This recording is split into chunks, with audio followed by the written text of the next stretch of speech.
Tonight is the meeting for the City of Sammamish, City Council special meeting for, it is now 6 p.m. It's actually a little after 6 p.m. on Tuesday, March 3rd, 2020. And first we've got the call of order. And you want to call? Roll? I would do. Mayor Karen Moran, Here? Deputy Mayor Christy Malchow, Councilmember Ken Gamlin, Here. Councilmember Jason Ritchie, Here. Councilmember Chris Rost, Present. Councilmember Pam Stewart, Here. Councilmember Kent Treen, Present. Thank you. Councilmember Stewart, do you want to lead us in the pledge? Certainly. All rise. Give everybody a second here. All right. I pledge allegiance to the flag of the United States of America and to the republic for which it stands, one nation, under God, indivisible, with liberty and justice for all.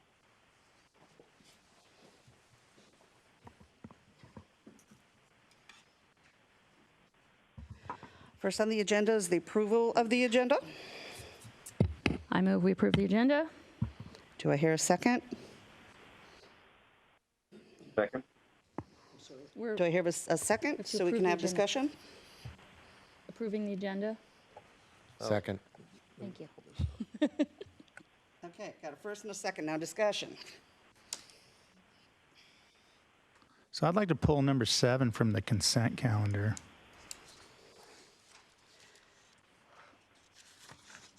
Okay, removing 7, we're going to make it number 12. Thank you. Any other changes to the consent calendar? Actually, don't.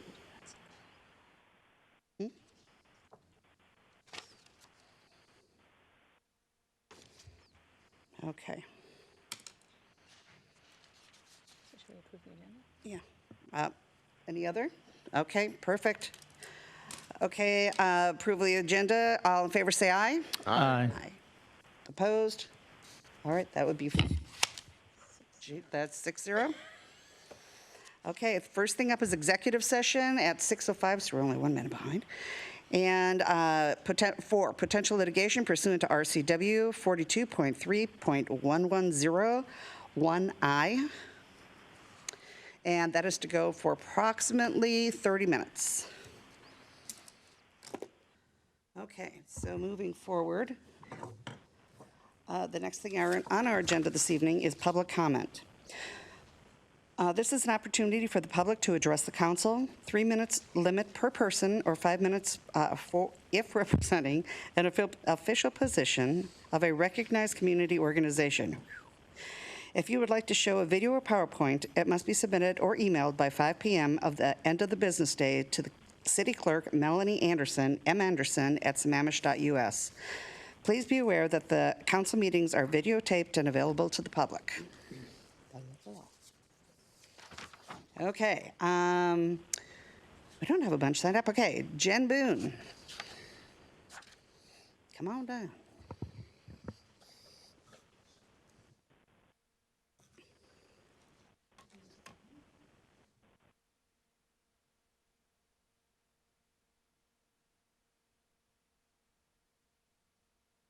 If you look in the packets provided, there's a few things I'd like to highlight for you. The first is our annual report that shares some information about our successes from this past year, resident stories, information about our communities, and the services provided. The second is an infographic that speaks to some important statistics and data around the need for affordable housing on the East Side. Finally, you'll see some information for our upcoming gala and auction, which is on Saturday, April 18th, and we'd love for each of you to attend. We came tonight to thank you for supporting a regional coalition for housing, better known as ARCH. My name is Jen Boone, and I'm Imagine Housing's Community Engagement Coordinator. In the last 5 years, Imagine has successfully completed and secured almost 500 units of affordable homes on the East Side. ARCH funds that you help provide each year, have ensured the success of each of these new homes. ARCH funding is extremely vital to the success of East Side affordable communities, guaranteeing the opportunity for all in our communities to thrive. As you may have seen in Arch's presentation recently, Imagine is creating a new 100% permanently affordable community in Bothell. This property will be for seniors who are 55 and up who are on extremely low fixed incomes in the Bothell community. Imagine will purchase the land from the city of Bothell at the end of this year. We will be applying for permanent public funding this upcoming fall through Arch, King County, and the Department of Commerce. We've been told by the county and state funders that they're really excited for this development and to see this community become a reality. We hope you will support Arch this year in order for Sama Senior Apartments in Bothell to become a success. Thank you.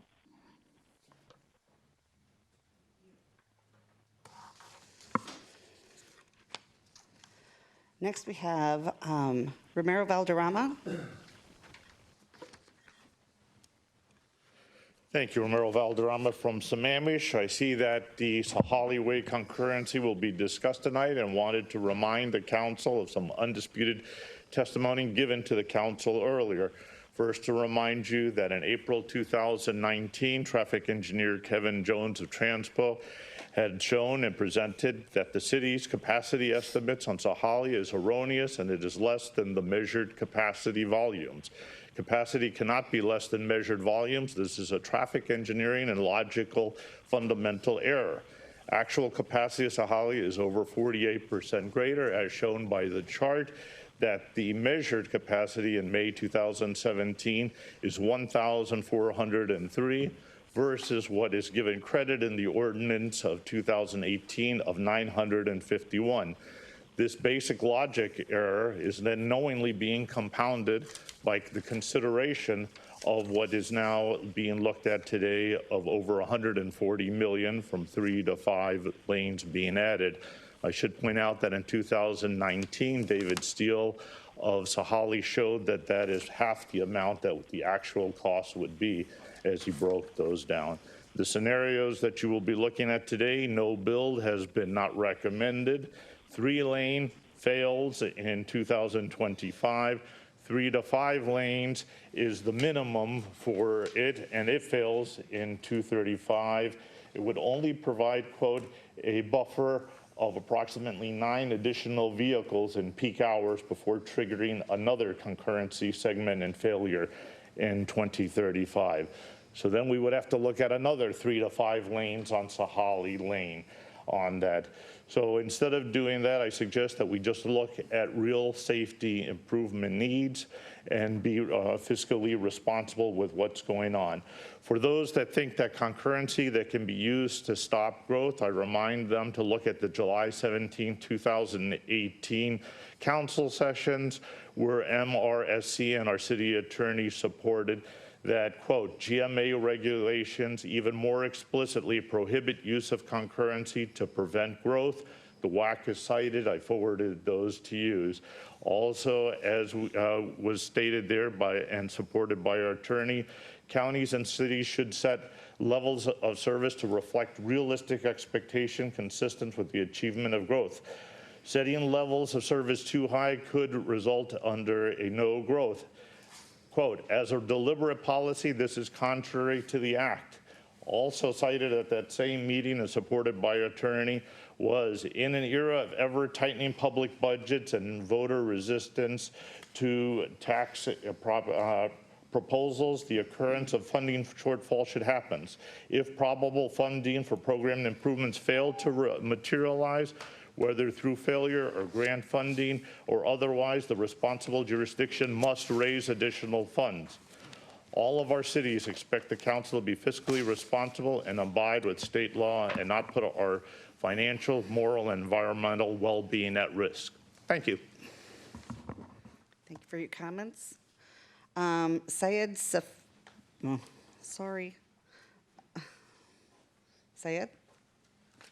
No problem. Good evening, Madam Mayor, members of the council. My name is Syed Safavian. I live in 21714 Northeast 29th Street in Sammamish, Washington. I'm in here tonight as not only as a citizen for almost more than 20 years, but also as an individual that I've been in the transportation engineering and the transportation planning working for a number of cities and WashDOT for 6 years. So I'm coming in here and kind of give you some feedback. I have spent some time to look at the numerous number of documents and studies, and thought that it would be appropriate to make several comments. In my opinion, this study has quite a number of shortcomings, a lot of erroneous assumptions and analysis. Probably one of the most important one is that the study fails to identify goals and objectives and the mission for the study, why the study was done. What was the objective? Is the objective only to meet the concurrency, or was the objective is to meet certain criteria as identified in the comp plan? Some of the issues that clearly has not been looked at, one of them is public transportation.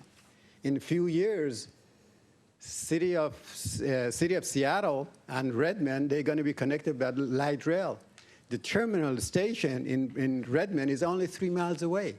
Yet the study ignores the fact that that is going to exist and simply assume that that is up to the Sound Transit and King County to solve that problem. That is not the city's problem. The city identifies the level of service for the intersections and has done the analysis and assumed that if they signalize two new signals, two intersections and signalize it, the best way to deal with it is basically to add signals, not realizing that the roundabout is actually the way to go, and a lot of jurisdictions are moving away from addressing congestion at the intersection to roundabout. To kind of point that more clearly, I'm kind of citing an example that kind of identifies that issue. The terminus point of the 228 at 48 used to be a signal. That is at East Lake Sammamish. It was the site of number of collisions, severe collision, and even fatal accidents. City took a time and used some of the developers' money and put a roundabout there, even though that a lot of individuals, they thought that is not going to be working very well. Lo and behold, I just contacted them yesterday and found out the level of service at that intersection went from E under the signal to level A and B under the roundabout. Yet the consultant is recommending the other way around. They're ruling out the roundabout and going for the signal. There are a number of other issues. It looks like my time is up as far as the specific guidelines that you have in your comp plan as far as public safety, aesthetics, public transportation, multimodal, environmental issues, pollutions, and all that. None of these have been looked at, and it looks like the focus of the study is only to meet the concurrency. And the city wants to spend $15, $20, $30 million only to address the concurrency. So in your packet, as a last comment, in your packet, you're supposed to authorize additional funding for the consultants. I think that, in my opinion, as a citizen, I think it's too early and it's too premature at this point to spend any money before addressing some of those issues and the concerns that I brought to you tonight. Thank you. Thank you. Last on our list, I have Dan Johnson.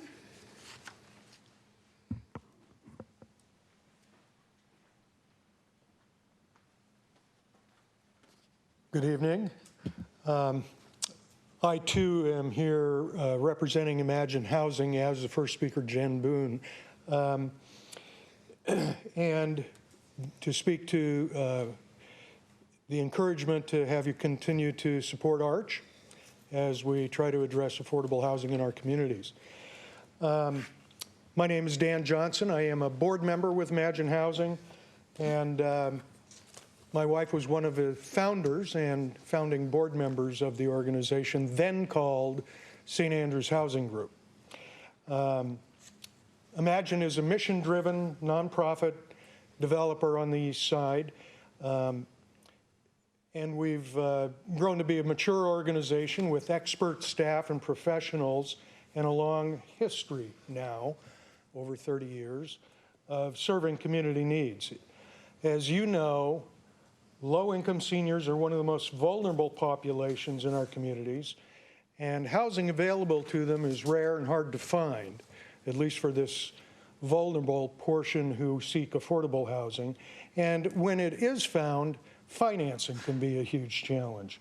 So we thank you for your continued support of an equitable East Side. Imagine's communities are truly affordable. We've recently worked very hard to make sure that even our rent increases are managed effectively to ensure continued stability for our residents. We hear a lot of personal stories from residents who have not only benefited from the housing and services you're supporting by funding Arch and Imagine, but have in many cases been saved from severe situations of survival from homelessness, domestic violence, child trauma, and other survival issues. Imagine ensures on-site supportive services through our care managers who not only support a healthy community, but also promote residents to thrive. Our communities aren't apartments, they are homes.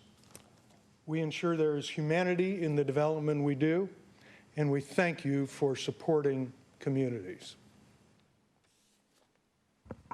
Thank you.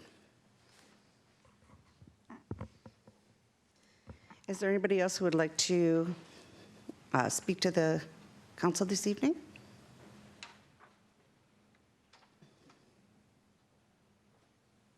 Mary? Andrew? I think he's, are you going to speak to longer? Up to you, Mayor. Okay, I kind of was going to have him speak to everybody for a longer period of time. Sure. Because we're going to have questions for you. Hello, my name's Mary Wichter, and I live at 408 200 8th Avenue Northeast in Sammamish. I did email you details and examples. Probably you didn't see till 6 o'clock, but what I'm speaking to is the development regulations phase 2 that our esteemed Director of Community Development, David Pyle, will be talking about. In his thing, he has created on page 120, there's green, yellow, and red for the phase 2, and I fully support all the green and all the yellow, so it's the first 8 items there. I would like to say that on the item number 3, that if you're going to do landscaping, it shouldn't just be on arterial streets for subdivisions and short plats. I would like to see more landscaping overall. Maybe that's being done as part of urban forestry management plan or other things, but I'd like you to consider expanding that if it's not covered elsewhere in other projects on the work plan. And then there are several key changes that are very small but are needed for environmentally critical code, environmentally critical area code, steep slopes, landslide, to work together with drainage review, development code, and clearing and grading. Because a lot of times you hear me talk about stormwater, but stormwater is in Title 13, and if you don't trigger a drainage review, you don't necessarily get anything. And as you know, I did to get a legend put on this map so that the gray is steep slopes, which we got, and that's actually in the comp plan now. Went through a number of years for that. If you don't properly identify steep slopes or even just slopes, you can't properly protect them, and it's mandatory that you do that through Department of Commerce and the Growth Management Act. So there's one small change I'd like to have in the definition, and then I would also like to have setbacks added for landslide areas and steep slopes in the development code, because if you don't trigger the threshold for drainage code, you won't go in there, and with the definition error, you don't properly identify steep slope areas, so it doesn't even work in the code. So it's really, that's a one-word deletion, and then you need to consider adding that to it. The other part is you had multiple emergency ordinances for most of Inglewood. It's Inglewood this way of the Parkway, and then also for Tamarack, you had 5 of them over 5 years. We've worked on that code a lot, and you'll notice in the Inglewood map, there's a lot of yellow, that's the steep slopes, and then the blue part, that's the landslide, and you'll see the steep slopes are not just in the landslide hazard area. And also when we had the big year in 2016 for stormwater, we read thousands of pages of code. Packets were 800, 900 pages, sometimes 1,300 pages. There was an MPDES requirement that you had to deal with things regardless of cost within a quarter of a mile of a lake, and the big one was you had to deal with lots any size. You couldn't just deal with lots 1 acre or larger. There are still some remnants of the 1 acre code in there, and I gave those to you in the email. In order for it to work correctly, and like Inglewood has erosion hazard, landslide hazard, no disturbance, and a whole bunch of them. Tamarack really only has steep slopes, which aren't identified, and then landslide, and with the 1 acre exemption, which still exists in code, you're not getting those. So I would like to have these small changes. They don't cost a lot of time or money to do. They could be done with the development code under one of the things Director Pyle has identified. Please remember them. Please put them on for your direction that they would be included in the preliminary scope, because there's kind of no other way to get small changes done, and they really do need to be done. Thank you.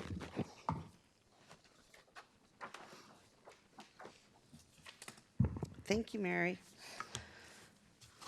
Okay, is there anybody else? Okay. Okay, so next we have lots of questions for you. Yes, I'm sure there is. Good evening, Honorable Mayor and council members. My name is Andrew Stevens. I'm the emergency manager for the city of Sammamish, representing Eastside Fire and Rescue. Came here tonight really just to speak briefly on the novel 2019 novel coronavirus, or COVID-19 as it's called. Wanted to provide a brief situational update. I'm sure you all are watching the news. I'm sure we have a lot of concerned residents. But I wanted to also let you know what the city is currently doing, even though we've been in frequent communications throughout the week. The 2019 novel coronavirus, known as COVID-19, is a brand new respiratory virus that has been emerging since late December. There are no treatments or vaccines for it, and most people will recover on their own. However, certain folks, especially the higher and those with pre-existing medical conditions or immune deficiency disorders, will require medical care, can develop pneumonia, and possibly death. As of January 21st, the Center for Disease Control and Washington State Department of Health announced the first case of coronavirus within the U.S., and that was in Washington State. As of last Friday, that still was the only confirmed positive case in Washington State. And over the weekend, over the past 4 days, the situation has obviously changed quite drastically. Currently, there's been 27 positive confirmed cases of COVID-19 in the state of Washington, 9 of which have resulted in deaths. 21 of those positive results and all but one of the fatalities were located here in King County. One other fatality was in Snohomish County. And there were more than 230 individuals under public health supervision who were possibly exposed and are pending test results.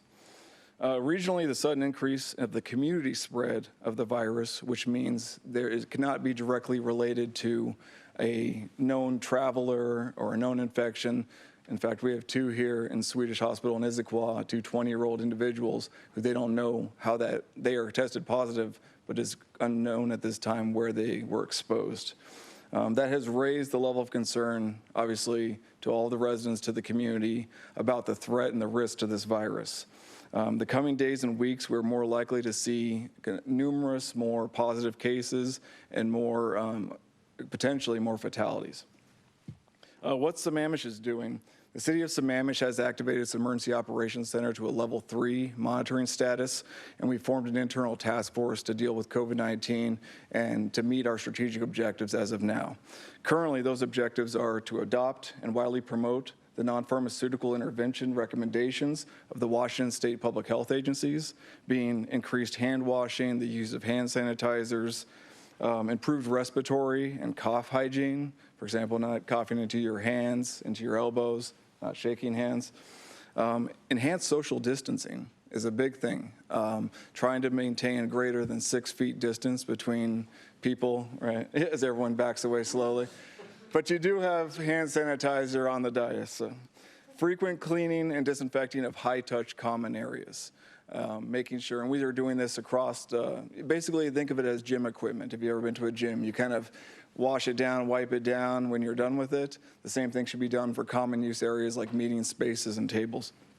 And encourage people to stay home through the duration of their respiratory illness. Today, public health has also recommended those individuals that are over 60 with underlying medical conditions or those with immune deficiency disorders should also avoid large crowds as well. At this time, public health or the city of Sammamish, we're not recommending any closures of large public gatherings, events, and so forth. Simultaneously, while working on these non-pharmaceutical interventions, we're looking at refining and revising the city's continuity of operations, continuity of government plans for pandemic response. so that we can ensure continuity of all essential functions of the government while protecting the health and welfare of the staff and the residents. We've met with the executive team this morning to identify what those essential functions are and the tactics to not only phase that out where we can maintain our social distancing, make sure our non-pharmaceutical interventions are in place, but if the staff and the residents or the schools or the families do become impacted, how do we ensure that the essential functions of government continue no matter how we're impacted? Lastly, we want to ensure that we're providing clear communication that is consistent with state, local, and federal public health messaging regarding the outbreak and its protective measures. The city's created a landing page on the city website that refers people directly to the public health agencies. They are going to be the lead for primary source of information for all residents, as well as be able to provide the most up-to-date current information. As you've all seen, this virus, this outbreak, is a rapidly changing, rapidly evolving event. We do not want to own the messaging as a city, but we want to direct it to the professionals who are providing the right information. Similarly, we are sharing directly to the health organizations versus sharing news articles, because even if the news article is the most trusted, vetted information, they are going to have a headline that tries to grab attention, and it can also instill that insecurity around this already uncertain event. Besides that, we're also promoting individual and family readiness. One of the things I'm doing as soon as I leave here is going to teach a new citizen emergency response team training for the city that has 25 individuals. Part of being prepared for a pandemic is also preparing yourself, your family, for what you would do when this does impact, if it doesn't affect businesses, residents, homes, families, et cetera. We're also participating in multiple daily coordination calls with King County Public Health, State Public Health, as well as the King County Emergency Coordination Center. That way we're ensuring that we're promoting and providing the most current up-to-date information, and we're assisting in regional coordination if other jurisdictions need assistance. Ways that the public can help, I'm going to end on this. Since this is a public event, these are the recommendations from Public Health. Do not go to the emergency room unless it is absolutely essential. Obviously, if you're having a medical emergency, you can still call 911. But emergency rooms, like anything else right now, are going to be overwhelmed, right? And you could, even if you're not exposed, put yourself at risk for greater exposure. Emergency rooms need to be able to serve those with the most critical need. If you have symptoms such as cough, fever, or respiratory problems, contact your regular doctor first. King County Public Health has also established a call center for individuals who believe they might have been exposed to coronavirus. And I'm going to read that number out loud here so it's on the record. That number is 206-477-3977. Also, we're requesting people to stay home if you're sick. That's really one of the most, like I said in the beginning of this presentation, most healthy individuals might be able to get through this virus, through this illness with minimal effects, but there's several people in the population, vulnerable populations, that cannot. So if you are sick and you've not been tested, stay home. Do not bring that to the workplace. Do not bring it to the schools. Do not bring it to the daycare centers. Also, stay away from people who are ill or showing symptoms, especially if you are 60 years old or older and have underlying health conditions such as diabetes, heart disease, lung disease, or a weakened immune system. Stay informed. This information is changing rapidly. It is a very complex, it's a new virus. There's not a lot of information. There's also a lot of misinformation out there. For up-to-date information on links to the public health agencies, they can be provided on the city's website at sammamish.us/coronavirus. And lastly, do what you can to reduce discrimination. As new information emerges across the globe, please remember that the risk of COVID-19 is not at all connected to race, ethnicity, or nationality. I'd be happy to take any questions you have. I've had a couple of comments about having a direct link off of as soon as you go to the city page, having that be like front and center. That is the way it is right now. So we created a new landing page yesterday with links right there on the first, it's the first banner you see, as well as daily we are creating news events. Okay, excellent. So I haven't looked at it as well. today. So they'll have a running dialogue of Excellent. chronological news, but first things first, you're going to hit that page. Okay. We do. We got, Deputy Mayor followed by Councilmember Ross. less of a question, more of a thank you to both you as well as to Kate, who's pushed out our communications. You guys have done a fantastic job. And for the public who is not following the city's Facebook page and or Twitter account, we have that sammamish.us/coronavirus, but there the city is constantly pushing out information on social media as well on the latest information. Appreciate the landing page that has links to the CDC, World Health Organization, King County Department of Health, and others, which is very helpful. Yeah, you're welcome. Yeah, so, and a quick reminder, wash your hands. That is the best defense we have, is to wash your hands, and not for 5 seconds. Sing happy birthday in your hand while you're washing your hands. Get it? Yeah. Councilmember Ross? Oh, one more time. Councilmember Gamblin? Thanks, Andrew. Really good info. Could you just reiterate that this virus is basically, you catch it the same way you would the flu virus, which is through your mucous membrane? So it's not just washing your hands. Your hands could be fully infected, but unless you touch your eyes or your nose, you're not going to get it. Yeah, absolutely. The main form of transmission with this is respiratory droplets. So it's contact with someone who's infected, their sneeze, their mucus, these little moisture droplets that would be in the air, whether it's on your hands, on your surfaces. But then, yes, you touching your hands, touching your face. So part of that personal hygiene, beyond just cleaning your hands, is we a lot of times subconsciously touch our face. We rub our eyes, we rub our nose. So if you are in contact with something, yes, I keep my hand sanitizer around my neck. All right, so I know things like that are hard to come by nowadays, but there's bleach, there's cleaning, warm soap and water will do the exact same trick. So it's really, it's not anything new, right? We've been telling people to wash their hands before, and we've been telling people to be 2-3 weeks prepared for numerous disasters. So, but it is teaching yourself to get into that habit. Walk into the house, take your shoes off, wash your hands. Don't just do it before meals. Social things such as elbow taps or a wave versus the handshake. There's a lot of things that you can do to come in contact, because someone can be carrying this virus and not even be symptomatic. That is one of the reasons why you're seeing some of this spread, because it is not so extreme where everyone is very sick very rapidly and it's very easy to identify. You could catch this and not even know it. So keeping everyone in those same hygienic practices is going to really slow this spread, allow our medical systems to ramp up more versus that sharp increase right away. And last thing, has it been shown that a cough or a sneeze is enough to infect someone? Will that airborne, has that been shown to? Yeah, that is the main form of transmission. Okay. That is why they're recommending that social distancing of 6 feet or more.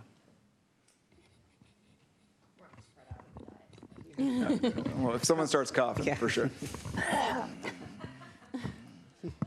Councilmember Stewart? Yeah, today it was reported on the news that there haven't been any known cases in young children. Is there any science that we know behind that children are somehow more resistant or It has less been shown prone? that children are more resistant. There are several cases across the globe of children. I don't believe there's been any fatalities. Unlike the seasonal flu, where you see some of the most vulnerable populations are the very young and then also the very old or the medically infirmed. This has been more of a gradual increase where the younger, yes, have not seen many fatalities, but they can definitely still carry the virus. They can still spread the virus. And again, this is a new virus. So I don't think there's enough complete solid data to entirely reinforce that children are, yes, the science shows that they're less susceptible to the negative health effects, but not to the catching the virus. Okay, thank you for the clarification. Appreciate that.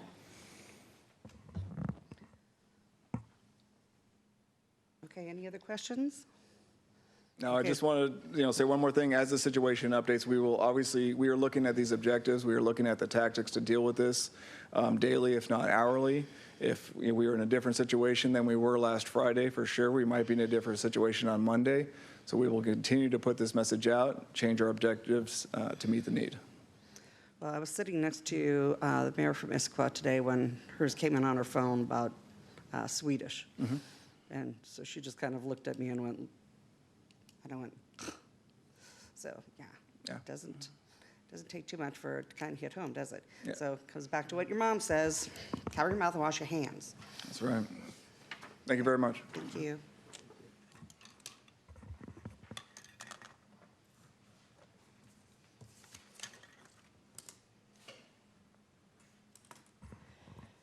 Okay, next on our list is the consent calendar.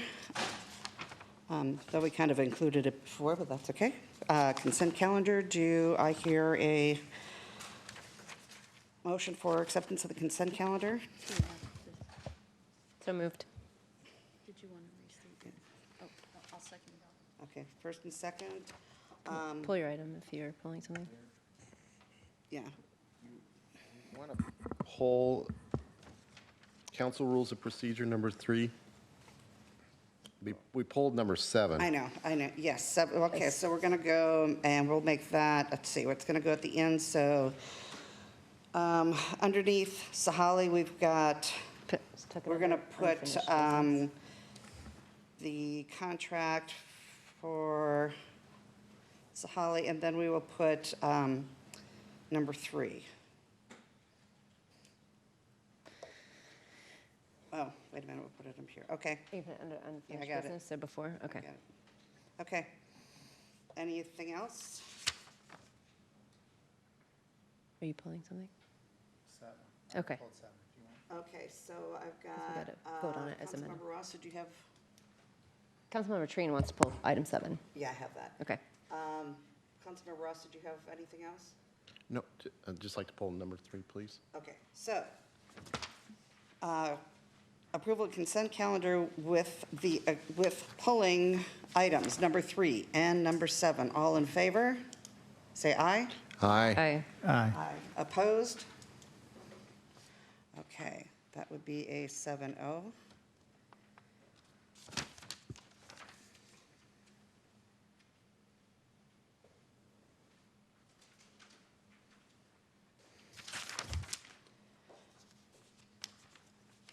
Item 3. Okay.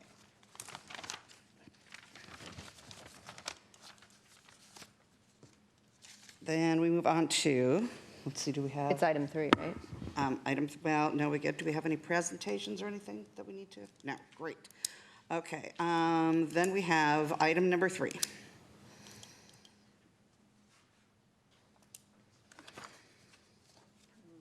Councilmember Ross. Okay. I pulled number 3 because I felt like there was a disconnect in our HR policy, in our city council rules. There's what we as a full council like to make sure is prevalent in our dealings with staff is an anti-harassment and lack of intimidation.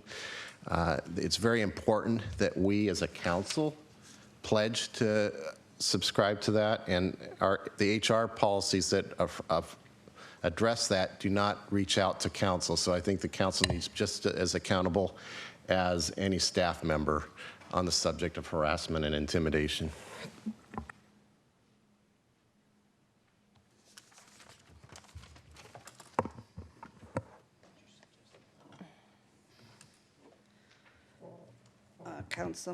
Deputy Mayor? Yeah, I would concur with Councilmember Ross that adding something in here, since we seem to have a gap in our policies and on our desks. Lisa, did this come from you? Yes, it did, Okay. Deputy Mayor. So our city attorney has provided us language. Did this come from another jurisdiction? It did. This is the City of Berean's council guidelines. The anti-harassment policy listed on page 11 was recently amended and updated by that city the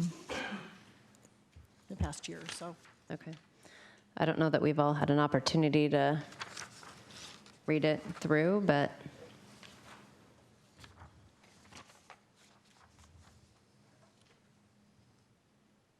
Okay, so Councilmember Gamblin? Yes, so I also concur with Councilmember Ross.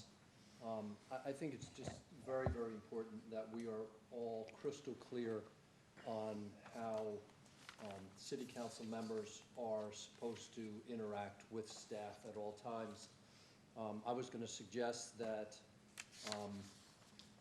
our council look at other cities for examples of where this might be spelled out, because as Councilmember Malchow mentioned, there does seem to be a hole in our handbook that I was looking at, directing how these relations are to take place.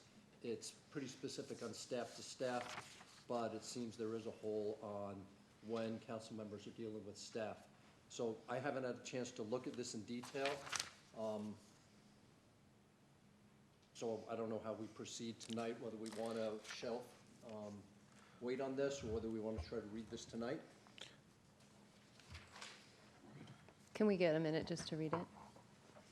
Sure. Why don't everybody take a moment to read? Meanwhile, I'll keep answering lights. Councilmember Trine? So, because I've read it now, is it for all, for 9.1, 9.2, 9.3, 10.1, 10.10.3? So are we, is a suggestion here, and maybe this is for the city attorney, is a suggestion then to add all of this to the council rules and procedures? Not necessarily. The intent was to capture 9.1 and 9.2, and because Correct. 9.2 bleeds a little bit onto the next page, we copied the entire page 12. However, there has been no Yeah. recommendation or discussion of 9.3 or 10. Yeah, okay. I see. Thank you. Councilmember Ross?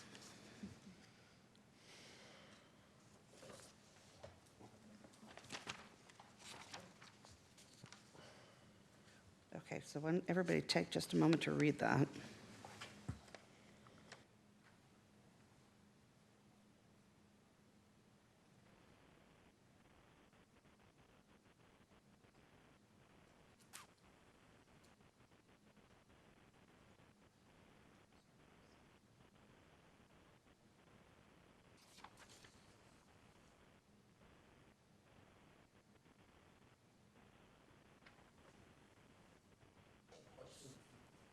Oh, sorry. Councilmember Gamlin? The document put out today where the human resource manager or the human resource analyst indicated that she does not have investigational capability within investigating a city council member. So I'm just wondering here, we mentioned that the city manager can evaluate whether an investigation take place by a third-party investigator. Do we know who that would be and how that would work with a third-party investigator? Correct. So keep in mind that there is an employee handbook that addresses conduct of employees, and this is the council policy, so it would address only conduct of council members. There are third-party investigation firms that provide services in an objective and professional manner, and often they're law firms. Summit Law provides these services, so do some additional firms. There are several out there. Okay, would the city manager have that ability independently to go ahead and access that, or would he need approval of council to implement that? Depending on the contracting authority of the city manager, presuming that it's within the city manager's contract authority, it would be within his discretion to retain a third-party investigator. It would certainly be advisable to have the city manager keep the council members informed of the progress and outcomes of any investigation. And that would be, commensurate with the city manager's relationship with you. Thank you. Deputy Mayor? Yeah, I'm not sure that the entire document that we have before us here is pertinent. I think Section 10 is irrelevant. Section 9.3, I believe we've already covered in our council rules. So I think 9.1 A and B and 9.2 A and B could be added as our 8.1 A and B and 8.2 A and B. I would suggest a few changes if we are going to deliberate and potentially adopt this evening. Under 9.1B, where it says harassment is unwelcome conduct, and it says that is based, I would suggest that we change that can be, but is not limited to race, color, religion, sex. And then under 9.2A, currently in our current, I believe it's in our handbook, and I know that council had altered the reporting of when an allegation involves the city manager, that it get reported to the city attorney. We actually have a 1-800 number currently, and I think that should be plugged in here in place of reporting to the city attorney so that someone can report it through a 1-800 number. So those would be my two suggested changes. Councilmember Ross, followed by Councilmember Gamblin. Yeah, I think that I would keep section C unless we, Oh, yes, sorry. I omitted that, on but yes, sorry. 9.1C. Yep. And I agree with that. We don't want to restrict it just to protected classes, but any harassment or discrimination, period.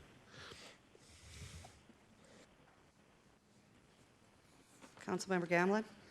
On looking at 9.2A, I believe last year, I think it was last year, we put a new whistleblower ordinance into effect. Can that be integrated with this at all? I think that's what I was saying. Is that what you said? Yeah, Sorry. that's the 800 number part. Okay, thank you.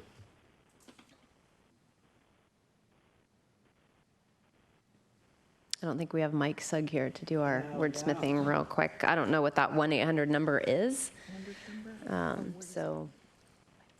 Is it, in the question, beg your pardon, Deputy Mayor, that we had a question whether the 800 number is just a recorded line that somebody then listens to once a message is left? I believe so, yes. I don't know what the wording should be here if we don't have the 1-800 number to plug in right now for adoption. And I don't know whose job it is to listen to that line. So I think our city clerk might know. If I can just chime in here, I'll just pretend I'm Mike Sugg for a little bit. The 1-800 number is a service that we contract for, so it's not any city staff that's listening to those. And I don't think it would be problematic to add that number after you pass this resolution. Okay. Karen, you've got it, your city manager. Okay. Mayor, council members, just to be clear, though, on the disposition of that number, it goes into a depository. Whomever we contract with, it should really be clear whom they report to. So that's why I was thinking maybe perhaps keeping the city attorney's office, who then reports to the council, so that it doesn't go into Never Never Land or somehow get neglected, because that would be the last thing you'd want.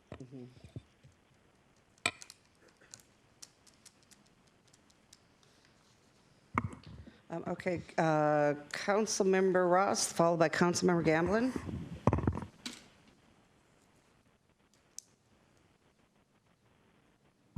Councilmember Gamblin.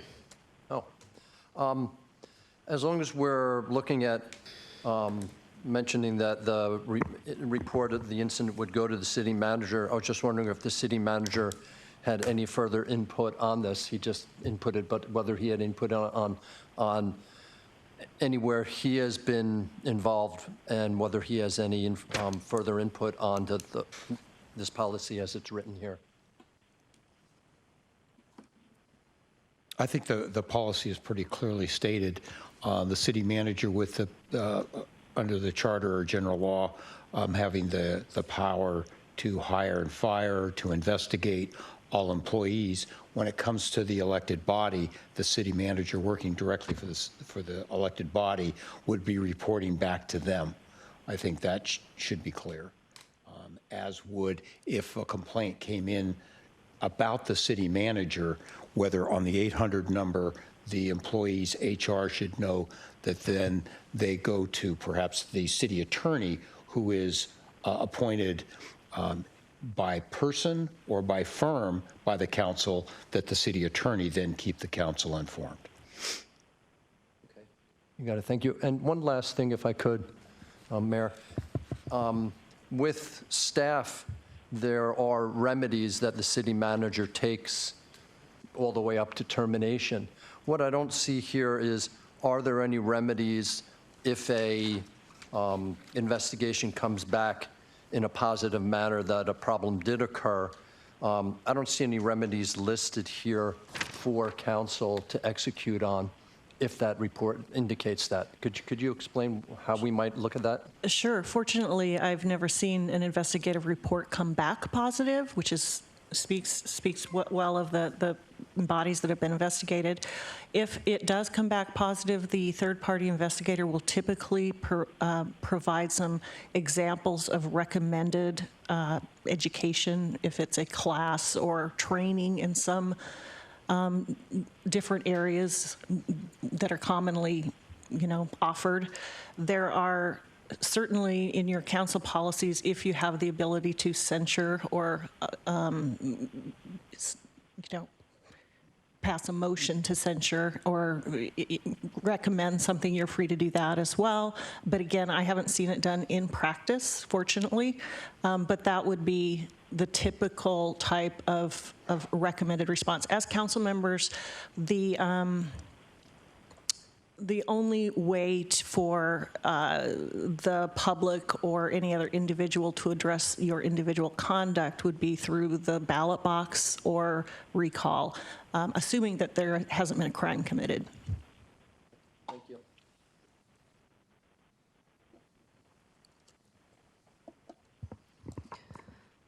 Deputy Mayor? Yep, so I would, I'm not sure exactly where we landed on 9.2A with regards to the language in the last sentence and the addition of the 800 number. Can someone tell me where we landed with that? Can we just add it in there? Because right now, or are we leaving it as is? Where do we land with that? As is with adding the 800 number? Okay. Correct. So then I would like to make a motion that we adopt, per what we have here in front of us, sections 9.1 A, B, and C, which would then become our 8.1 A, B, and C, and section 9.2 A and B as our sections 8.2 A and B, with the changes in section B to read, harassment is unwelcomed conduct that can be but is not limited to race, color, religion, sex, and the rest of what's there. And then in 9.2A, with the addition of that 1-800 number in there. That is my motion. Second. Discussion?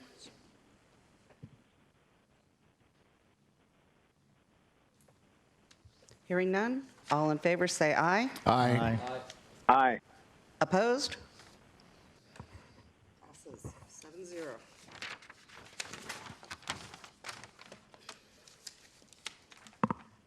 Okay, moving on to number 7.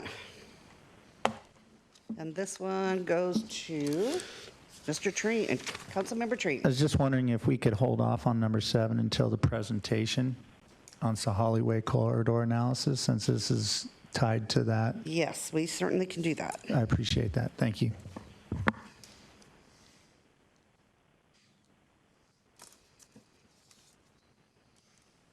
Okay, then next up, we have got our discussion on the developmental regs. All right. Good evening, Mayor Moran, members of the council, David Pyle, Community Development. Tonight, we are here to talk about our upcoming Phase 2 development regulations update process. We are here to talk a little bit about the scope of work and try and get some ideas from the council about what items should be included in the initial scope. Keep in mind that this will come back to you at a later date fairly soon in order for you to approve a contract for us to engage in consultant services. So this is the initial scoping effort. And what we'll do is we'll take the information from this meeting and then move into a review of consultant services, put together a full scope, a full contract, and then come back to you with that information for your approval, given the potential value of the contract and the range of scope that we could include in that contract. So what we're going to do is review the phase 1 changes that were made last year that ended the moratorium and made change to our development regulations. We're going to talk about the phase 2 scope options, and we're going to talk about some of the process and constraints that we see with phase 2, and we're going to ask for some direction on this initial scope. The phase 1 content, if you recall, was organized into 8 topics. The primary focus was on the operative language and the concepts and outcomes. Secondarily, we focus on the dimensional settings. This was an effective method for the council because what we looked at was what the intended outcome was that we were trying to achieve, and then what we subsequently did was talked about the exact setting of a setback or a building height or those types of things. So first we talked about the tool, then we talked about how it should be calibrated. There were also some other changes that were made, such as how we orient setbacks and some other definitions and some cleanup along the way. Just a quick recap, we amended density rounding.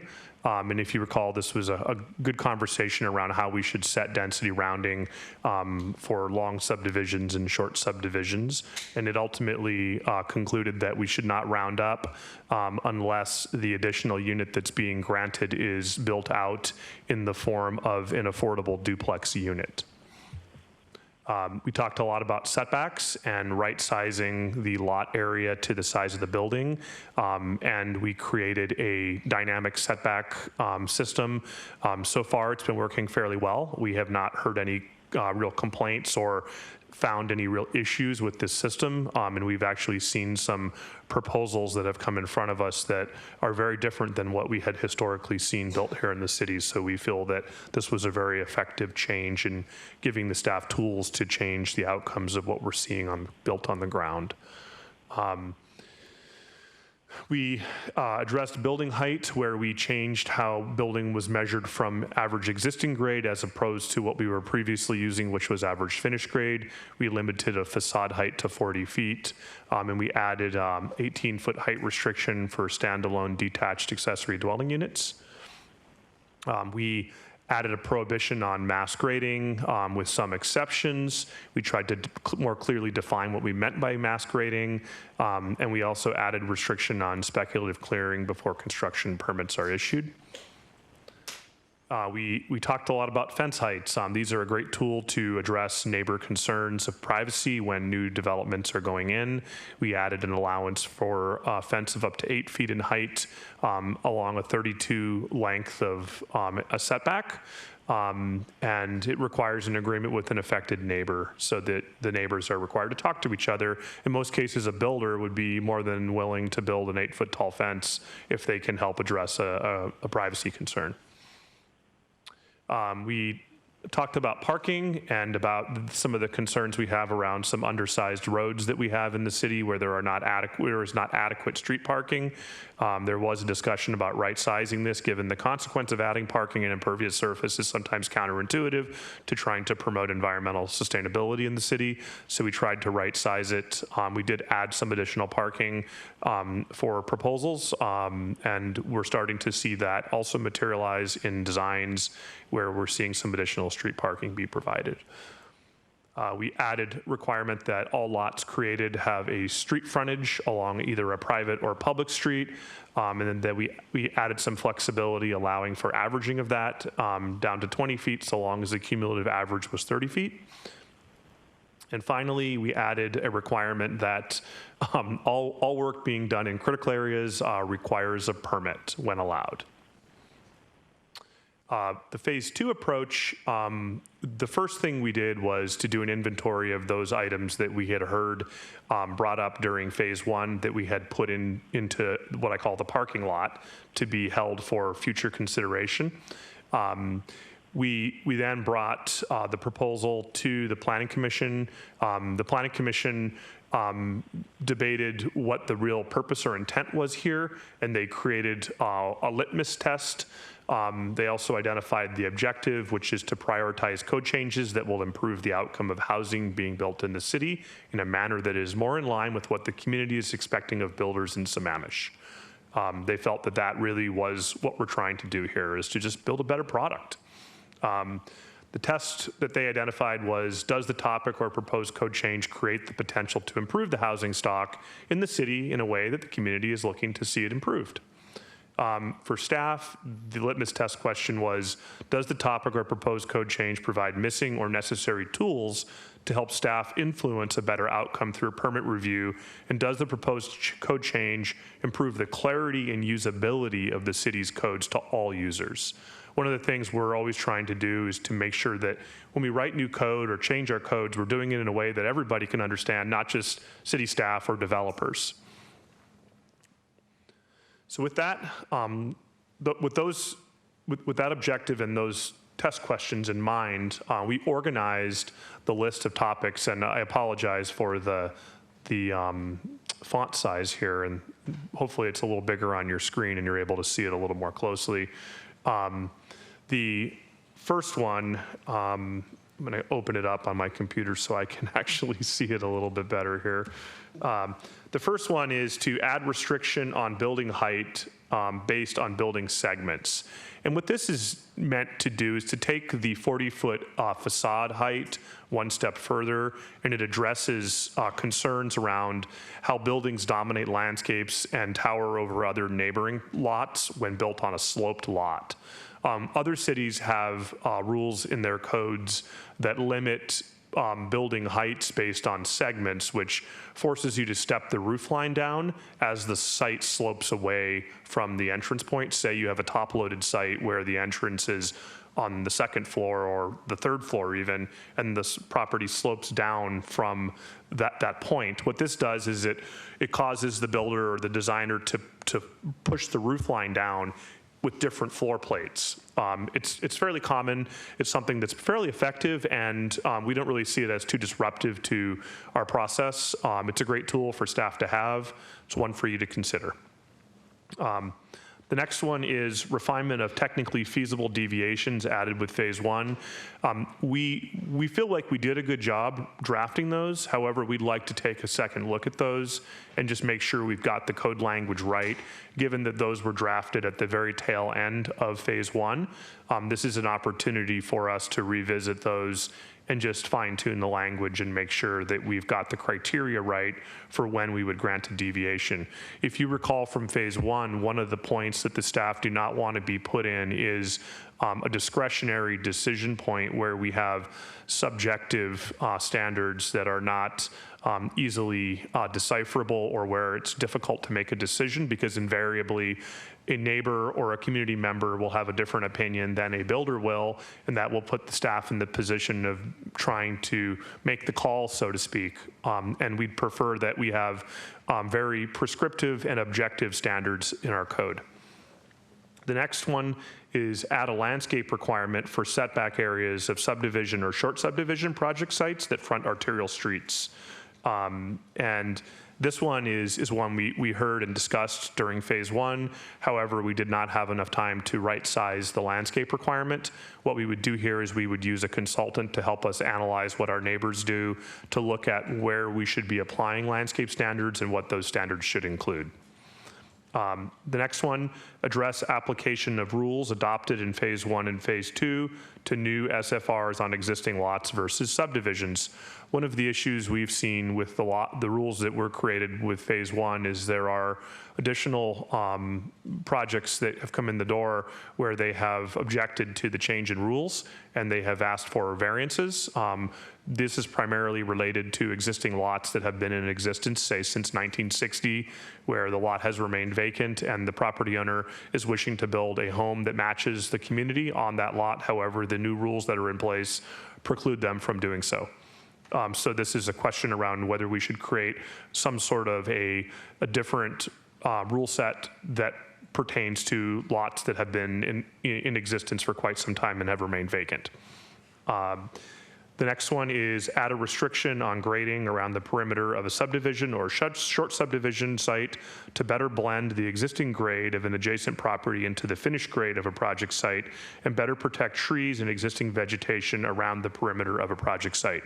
This is a big one, especially with larger subdivisions, even the larger short subdivisions. This is a good one to have in effect. This could be included in a PUD where this is incentivized, or it could be seen as a hard rule that would apply to projects of a certain size. Again, we would use a consultant to look at what the right type of landscaping would be and to write code language that would address most scenarios that we see come through the door. That is the first 5. Those we see as fairly low-hanging fruit, easy ones that we could immediately run with.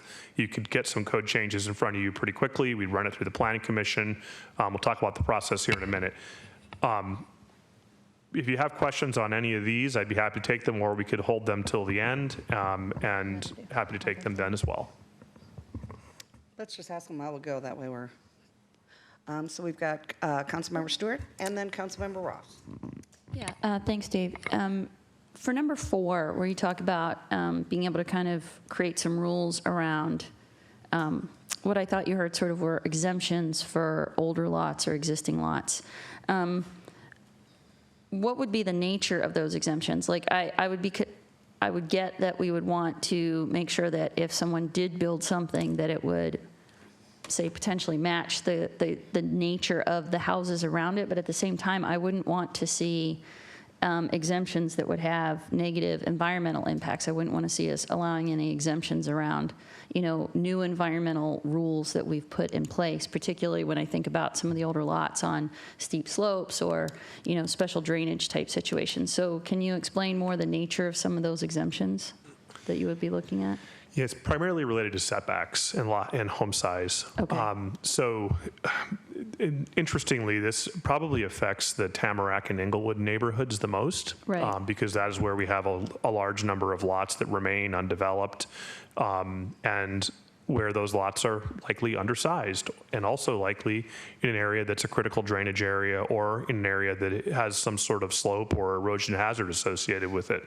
So whether or not that's appropriate would be a point of discussion. Yeah.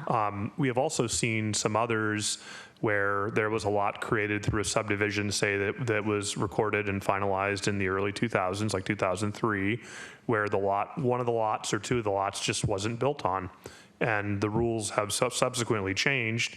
You're looking at a 4,000 square foot lot, and when trying to cite, a 4,500 square foot home on it, it's challenging as compared to the balance of the homes that were built out in that neighborhood, which were allowed to go on those lots. Yeah, I guess, if we do go forward with this, I'd want to look really closely at the appropriateness of some of those exemptions, because those 2 areas, Tamarack and Inglewood, that you named, to me would be of great concern, because that is where we tend to have a lot of the stormwater issues and erosion, and I just wouldn't want to see us do something that would allow something to be built that would exacerbate those problems. Councilmember Ross? Yes. Normally, I think you do this from prior meetings, is provide pictures and renderings to help illustrate some of these concepts. Is that the plan with the consultants? Yes, definitely. That's something we would be doing even more so than in phase 1. Given the time constraint that we had in phase 1, it was more challenging for us to take a code concept, to write code language, and then to turn that into a visual concept that you could see. So part of the consultant service in this case would be assisting with the code drafting, research, and also then generation of graphics that would help you understand how it would look and feel out in the community. Perfect. Thank you. Deputy Mayor? Yeah, I'm focusing on item 4 as well. While I think probably well-intentioned, when you were going through it, I think the 2 neighborhoods that popped into my mind were Tamarack and Inglewood. Are there other examples around? Because considering some of the topography in those 2 areas, and I also feel like that ship may have already sailed over there as far as the look and feel of those neighborhoods. In Tamarack, you can find split-level homes, and you can find brand-new homes in there. So it's a little bit of a hodgepodge anyway, and Inglewood looks a little worse, actually, not worse, I mean, just as far as a hodgepodge. So you have brand new homes still being constructed in there. There are older homes. I likewise have some concerns relative to if we're going to decrease our setbacks so that we're matching the existing neighborhood, that may actually be counterproductive in some of those overlays, landslide hazard drainage area. But, so I guess I'm asking, are there other areas in the city? I suspect there are, and is there then the possibility for a carve-out for areas that are landslide hazard area, drains to the landslide hazard area or a sensitive water body? There definitely is the opportunity to do that. Okay. There are other areas, although those areas are not quite as constrained in lot sizes. The patterns and the balance of the city are not such that the lots are the size that you see in Tamarack and Inglewood. And the challenges for staff in actually processing permits are not what we see there. This is one that staff would be perfectly fine with seeing taken off the list. Admittedly, this is also somewhat of a resistance test to understand the council's interest in creating unique standards for these types of lots. Because we are, and you will be tested as a city with variance requests where someone will disagree with the city's decision and will feel that their property right is being taken when they are trying to build a home that is bigger than what the lot can carry per the zoning standards. So we're just wanting to be really clear that we do see this on the radar, and this is an opportunity to fix that. If we choose not to fix that, we want to make sure we're clear that we will be presented with more variances where we will be challenged. Gotcha. Thank you. Yeah, I can think of one lot in our subdivision that should have been built on 25 years ago, and it's at the top of slope, and now with the setbacks and what the CCNRs call for what has to be built on there, yeah, I can see that one coming to you. Okay, so we've got Councilmember Gamlin and then Councilmember Ching. Yeah. Thanks, David, for the matrix. It helps me to visualize what you're talking about. Appreciate it. So I'm looking at number 5, and I was just wondering if you might be able to clarify the restriction you're talking about.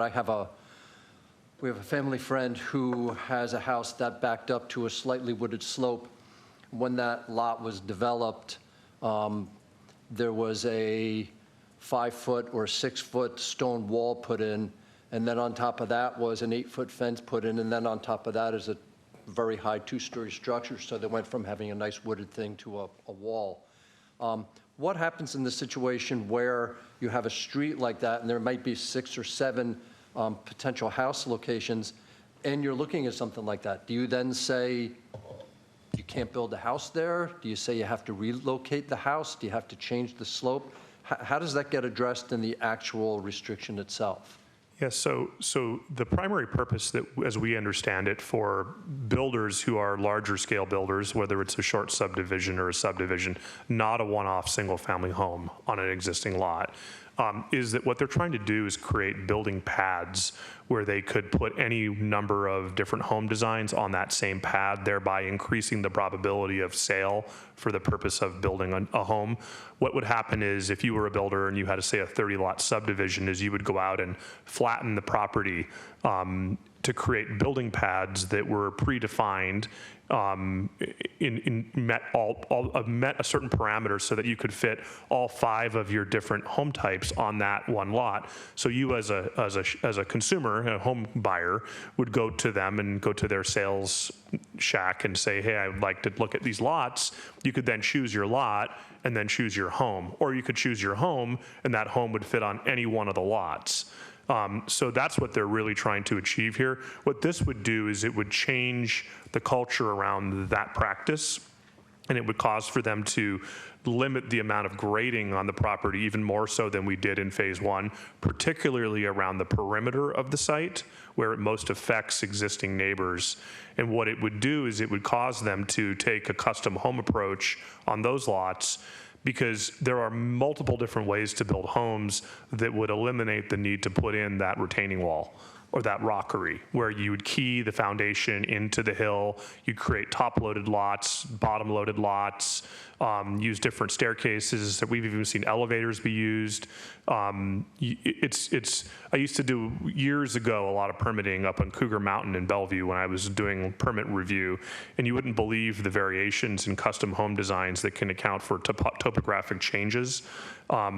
And there's a very distinct difference in the approach that a large-scale builder uses, where they flatten sites, versus the approach a custom builder might take trying to fit the house to the topography of the lot. Perfect, thank you.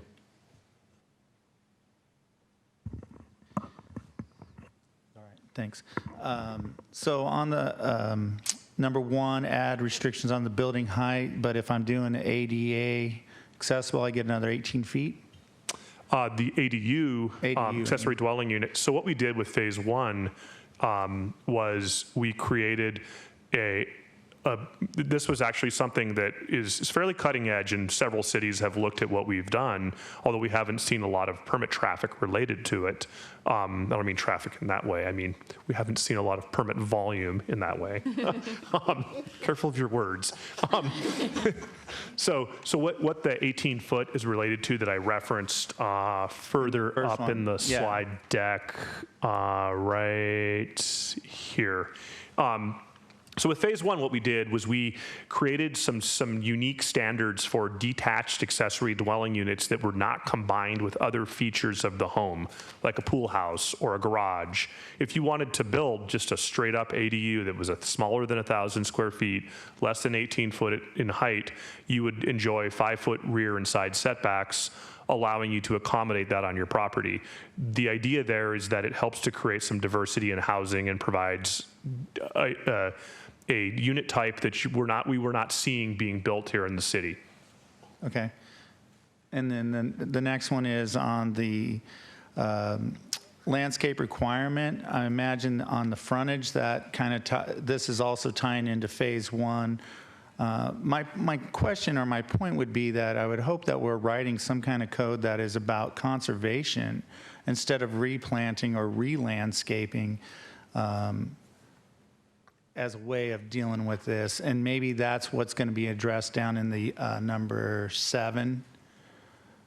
My thinking is if we're a northwest forested bedroom community here in Sammamish, that if I'm coming in to build a home on a piece of property, I want to keep as many of those legacy, those large trees on my property, so we're sustainable, climate friendly, all the rest of the benefits that they help with the water, cleaning the air, the rest of that.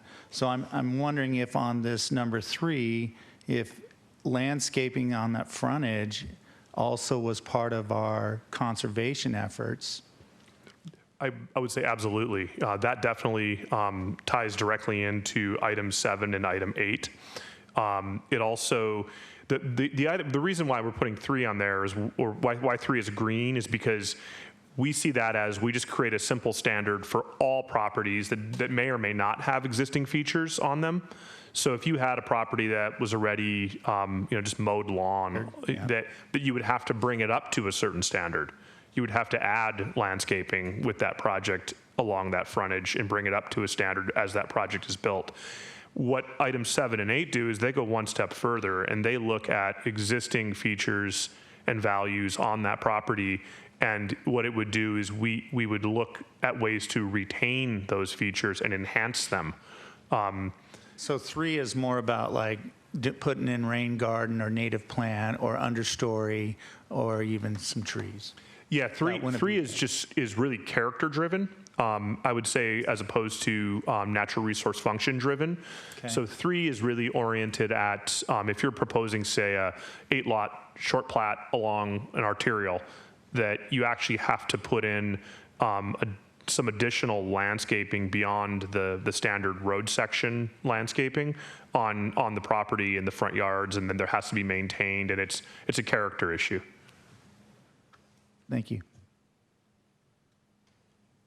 So should I move on to the next? Absolutely. And again, item or the green items are ones that we see as fairly simple to move forward with. The yellow require some more creativity, some more research, and that's why they're identified as outcome focused, and they're more of an extensive code drafting. So it's a little more work on staff and consultants' part to get these off the ground and bring concepts to you. Item 6 would be cleanup amendments such as grammar, word choice, cross-references, and consistency. And as described in the agenda memo, we inherited a code from King County back in 1999, and it's a patchwork quilt. We would prefer to migrate to a unified development code and have a code that is made of whole cloth. That's something that's long overdue in this city. Most cities have done that. My benchmark community is the city of Shoreline, who has done that. They incorporated in '95, inherited the King County Code, and by 2003, they had gone to a unified development code. So their code is fairly clean and compact. Something we as staff would really like to see happen. So item 6 could happen with or without a unified development code. What it would do is we've got a standing list of items that we think need to be fixed in the code. There's a spreadsheet I ask the staff to keep a list when they find something to just go ahead and add it to the list. So we'd be adding that in here as, it wouldn't change the outcome of the code. It just would fix the language of the code so that it was easier to understand and we get a more predictable outcome. So item 7 is to add a requirement for early and advanced tree vigor enhancement for trees to be retained on sites under development permit review. As you all know, we often see requests or after the fact code compliance cases for removal of trees that were supposed to be retained with projects. And part of that is that when someone's designing a project, they identify that it's a simple math equation. They're not really considering the actual, I guess, vigor of a tree that's being retained or the life status of a tree that's being retained. And I used to have conversations with builders and my counterparts in Bellevue years and years ago about what are the different ways we could help improve outcomes for retained trees. And one of those that we did some research on was how would you do advanced vigor and basically watering and fertilizing and pruning of trees while the permit is under review before the shovel hits the ground.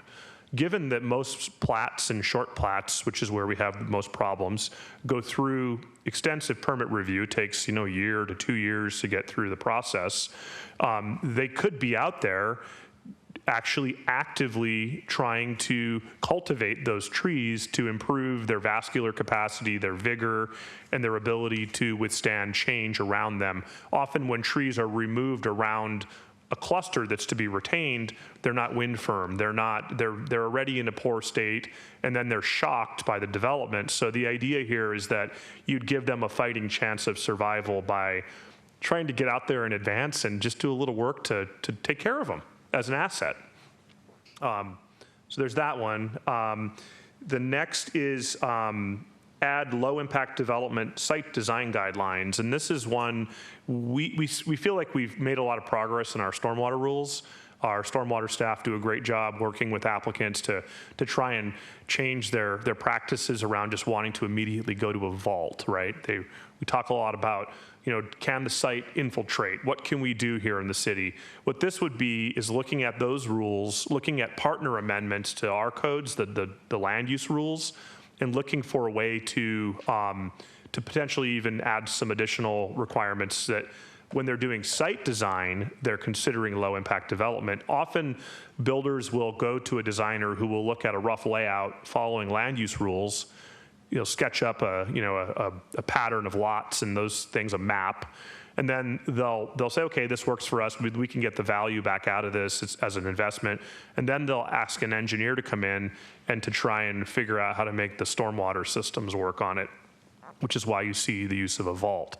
So what we would like to do is to try to change that cultural practice of designers and builders and have them think early as they're designing about how they could include some of these elements in their layout of the lots with their initial thinking about how this project might work. So that's the idea there. There's a pretty decent manual put out by Department of Ecology, low impact development standards for Washington State. It's great. We'd love to take some ideas out of that and try and put them into code and bring some examples forward for you to consider. The next one is addition of a plan unit development section. One of the things we heard from master builders and others in the community was, as we were adding more and more regulation, what they wanted us to do was to consider ways to try to incentivize doing the right thing. And what a plan unit development code is basically it's a superior product, and it requires additional public outreach and process. And the result is that you might be able to fit more density on a site than what would otherwise be allowed if it's done right. One of the concepts of a PUD is perimeter landscaping. You could have site blending. Some of the other things that we're talking about here with grade, with protection of trees of a certain type. You could look at green building practices. You could look at low impact development requirements. And what you could also require is that if on a bigger project, that the perimeter matches more closely the character of the surrounding existing neighborhood, but that the internal cluster would be higher density, maybe a triplex, duplex, where no one even sees it. So in order to partake in that community, you would be buying into that community purposely. You would be wanting to live there because you bought a property there. Whereas the perimeter properties that are being developed would more closely match what's next to them, so there would be less disruption to character from those that are existing homes in the neighborhood. That's the idea behind the PUD. It's something that we would like to take a crack at bringing forward some concepts for you to consider. So are there any questions on the yellow section? Councilmember Stewart? Yeah, so again, so with the PUD, if I understood correctly, what you're saying is we could actually incentivize people to kind of go even above and beyond what we're requiring in the other sections. And you listed out some things around, green design and things like that. I know that there are some things in the red around environmental sustainability. Would we potentially, not to jump ahead, but would those be some of the types of things we could look at is when we're thinking about green design or other environmental improvements that we might, because I would think that if we're going to allow something like higher density, we'd have to be getting a lot back for that. And, things like much improved environmental outcomes might be something we'd be willing to trade that for. But again, how do we kind of look at what would make it worthwhile to do that? That's correct. So Okay. some of the items in red could be rolled into the PUD. Okay. The reason why those items are in red is as standalones, it's often more challenging to pass regulations that are further restricting on development, as we found in phase one. And so we see those as sort of higher resistance items. The PUD could be seen as a carrot, right, as opposed to a stick. The red items are seen more as, to builders, often as sticks. And us, when we require something outright, they object to that more. So if there is a way to roll some of the items in red into the PUD, but also to require items in red outright, you might incentivize the use of the PUD because they get a little bit back. Yeah, in previous discussions, my understanding was we could kind of make it a sort of almost like a tiered type of thing where, like, the items in red, we may up the bar to a certain level, but then we can, if we want to take it even further, then that's when you start to offer carrots, to use your terminology there, that we could still raise the min bar with some of our requirements especially around things like environmental impacts, environmental sustainability, as we look at, the technologies that exist. If we're building new buildings today, we should be trying to be cutting edge on those things, because the benefits of that we'll see that for decades to come. But then the PUD would be a way to say, well, we should at least raise the min bar to here, but if we really want if we want them to go way, way, way up, then that's where you offer the carrots. Is that kind of what you would imagine here? Yeah, there'd be a menu of options that they could choose from. Okay. And those options, if they, whatever they choose, it's kind of an a la carte menu. And the more you add, the more you get back. Got it. Okay. That's how most PUDs work. Got it. We do have an example low impact development code in our code today. It's not something that we really see used that often. I think it's mostly because builders don't really know about it. Okay. We've been trying to promote it more because it could result in some really positive outcomes in the city. And I feel like the work we did around the rounding with the affordable housing units would be an example of this, I would assume. Yes, that's an example of incentivizing an outcome. Okay. Yeah. All right, thanks. Jason, you still with us? I am, thanks. Okay, moving into the next category, the red items. And again, these are seen as items that are more challenging to write code language, a little more research. They're items where we might hear more from the community about. So we see these as a higher expenditure in trying to get them through. The first one is add flexibility for new school development. This has been a fairly hot topic in the region. If you recall, back in October, King County passed some countywide planning policy amendments related to 10 practices for siting of new schools. And one of those is that cities should try to provide flexibility within its codes to help schools locate on properties in the city, and it promotes things like allowing taller schools because of constrained sites where there's not as much land available, so letting them go up a little bit taller. So this would be looking at best practices there, bringing those in, having a consultant try and identify what options we have with our code, with what we could allow, whether we would think about requiring a conditional use permit maybe for that type of process, or whether we should require it outright permitted to be taller, impervious surface allowances, landscaping requirements. These are all things that we see in the school district and are working with them for Issaquah School District. New elementary school number 16, for example, have been challenges for them to try and site the school that they would like to fit there, the square footage that they need for the classroom space on the site that they have. So trying to look at those lessons learned and how can we adjust our code to allow for schools in our community to be built at a faster rate with less permit hangups. Does this cover, I had spoke with you once before about allowing for schools to be kind of built outside of the box, thinking outside of the box of, perhaps on a bottom floor of a building or that sort of thing? It could include that. So the idea there is that as we see a decline in the demand for brick and mortar retail space, that you're starting to see different types of uses occupy those. The one that I have seen most recently is the swimming schools where you might have had you might have had a retail store occupying 10,000 square feet of retail, and now there's a very large 3-foot deep swimming pool put in that retail space, and they're teaching kids how to swim.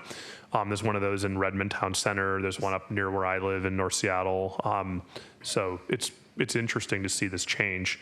But that would also include potentially looking at some of the town center rules, because that's primarily where we see new commercial potentially being built. Okay, great. Going on to the next one, adding architectural design standards to address key character objectives. We've seen some changes made in other communities recently. A couple that come to mind that we have followed. Our city of Anacortes actually has done a lot of work around character and design standards. The city of Bainbridge Island has done a lot of work with design standards just recently as well, although they primarily are required to be applied when you're proposing a bigger project like a plat. You don't see them as often with individual single-family homes on existing lots. It usually comes along with a lot of, or a project of a certain scale. So we could look at adding design standards that could be applied through permitting at the ministerial or permit review level by staff, or we could look at design standards that could be applied through bigger projects at the administrative level through something that is appealable or requires hearing examiner approval. Finally, the farthest end of that spectrum would be creation of some sort of a design review board here at the city.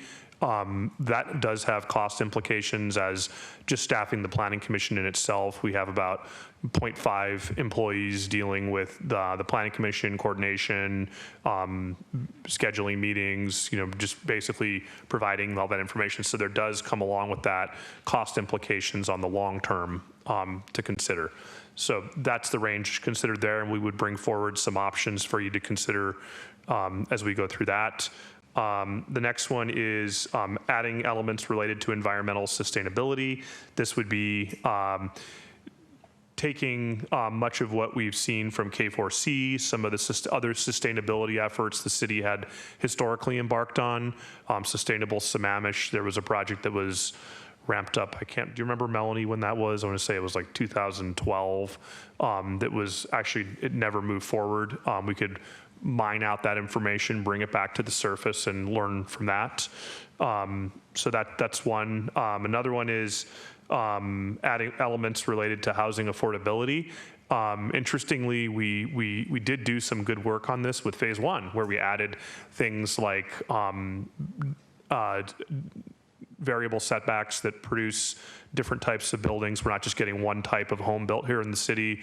Accessory dwelling units, we added affordability related to rounding. So some of our neighboring jurisdictions and some of the ARCH meetings and other meetings that I go to have picked up on this and have actually seen the work that you've done, and it's being recognized regionally now. So that's, applause to you all for doing that. The next one is adding incentives to promote a better outcome. And this is just across the code, looking at building outcomes and things that have gone wrong and how we could provide incentives in the code to convince someone to do something a little bit differently. And this is where we start to be creative and think outside the box of what tools we have in our tool set and how we can convince builders to do things a little differently. I could talk about the last one too. The last one is sort of the cleanup of all, and that is migration from our current code that we have to a unified development code. And one of the things the Planning Commission asked is it really advisable to do all of these changes that are identified here and also do a unified development code at the same time? And the answer is no, you wouldn't want to do that at the same time. You would either want to migrate to a unified development code first and then make changes, or you'd want to make the changes and migrate to unified development code after. We would prefer, if we are to take this up, to make the changes first because we know our code now, we know where its flaws are, and we would then come back with a partner project, likely in the middle of 2021, and take the code as we've fixed it to be and migrate that over into a unified development code. Deputy Mayor? Yeah. So a lot of the ones in red are appealing, but my first question is bandwidth. We've had some pretty light agendas here this year, so I feel like we're not trudging through as much material in any given council meeting. How much, given that, and we've removed a study session, and granted we can add it back in, but what kind of bandwidth do we have in order to tackle the green, the yellow, and the red ones, considering that a lot of the red are obviously, it sounds more labor intensive for both staff, planning commission, and council. And I know on the back burner is the town center discussion that we initiated at our retreat that we haven't really kind of settled on yet either, knowing that that's also looming in the background. I don't want to bite off more than we can chew. Can you speak to bandwidth? So capacity to do this really depends, number one, on town center work and the extent to which the council chooses to dig into town center code and policy. One of the benefits is that I'm trying, just a sec, let me get to, later slides, we have in the budget, parked in the budget, $300,000 for this effort. So what we would be doing is bringing on board consultant service, consultant support. We've reached out to a few different co-drafters that also work in architecture firms, so they're familiar with community development. They might work on both sides, where they support cities, but they also support developers. So they're familiar with some of the issues from both sides. The question also is answered by the degree to which the council gives direction to the Planning Commission to take up a certain topic. One of the conversations that I had recently with the chair and vice chair of the Planning Commission was that they're very interested in helping you support your work and helping support you in doing your job and helping mature a concept as far as they can, so long as they know that they're moving it in the direction that you want to see it moved in. And with that, what they would be looking for is more routine check-ins, if it's staff doing it or if it's them doing it, where they could really do a majority of this work for you and bring it to you at a fairly mature level. They do have the capacity on their work plan to do that. Does staff, though? So I would say that doing all of the green and all of the yellow, we definitely have the capacity to do that. Okay. The degree to which you want to see the items in red added, I would suggest that we might take this up potentially as a phase 3. And what we could do is we could have the consultant run through some scenarios for each of these as to what that would include. And then at the tail end of phase 2, you could pick up these items and say, yeah, we're really interested in seeing those move forward. We're moving out of the zone of urgency, which is where we were in phase 1. We're now sort of in that second ring. The items in red would probably fit further out in a third ring. We could infuse some of what we're talking about in the red into the green and yellow, as we suggested. We could try to really promote some things in there and do our best with that. And we could give that direction to the consultant, and the consultant could also provide ideas about how we would really turn the corner on actually implementing those items in red. Okay, yeah, I mean, specifically of the red items, I look at number 10, which is the flexibility for new school development. I mean, I recognize the schools are really constrained right now on where and what they can build. And recognizing that there is a shortage of classroom space, I want to be conscientious of that need. And while I think it's a great idea for the phase 3, I like your idea too of being able to pull maybe a little bit from the red into that phase 2 and have those addressed potentially. It's possible that we could make some very discrete changes in the code that would get a lot of, would be very valuable to school siting. The issue with school, and one of the reasons why it's in the red, is that people are passionate about schools, but we usually get a lot of opposition from neighbors who are immediately adjacent to schools. I had that same thought too. Like if we start letting them go to 4 stories, the neighborhood right behind is going to be in here, right there at that podium. Yep. Yep. So moving forward, so what the timeline would look like is we'd pick this up fairly quickly here, and we'd try to wrap it up in 2020 as needed, 2021 as needed. We'd try to bring it to you in the fall. That's how it's set up on the work plan currently. We'll talk about that a little bit more on the 17th. And then what we would do is finish up in 2021 with any cleanup that we need. That's the idea now, dependent on other items on the work plan, understanding that we're still in the process of setting the council's work plan, and that conversation will continue in the next meeting in March. Okay. Councilmember Treen, you had your light on, then off, then on. Did you have a comment? Oh, yeah. Okay. David, can you just give us a little more on this Unified Development Code? And my reason for asking, obviously, is after reading the comprehensive plan and then reading sections of the code, seeing that there's some challenges there, and then also the idea that eventually our city, I believe, as one council member, that we should have design standards also included. If we take the approach that you mentioned where we do green, yellow, and red minus 15, right, and then come to 15 later, what do you mean when you say a unified development code in comparison, like, just give me a little more input on what that means.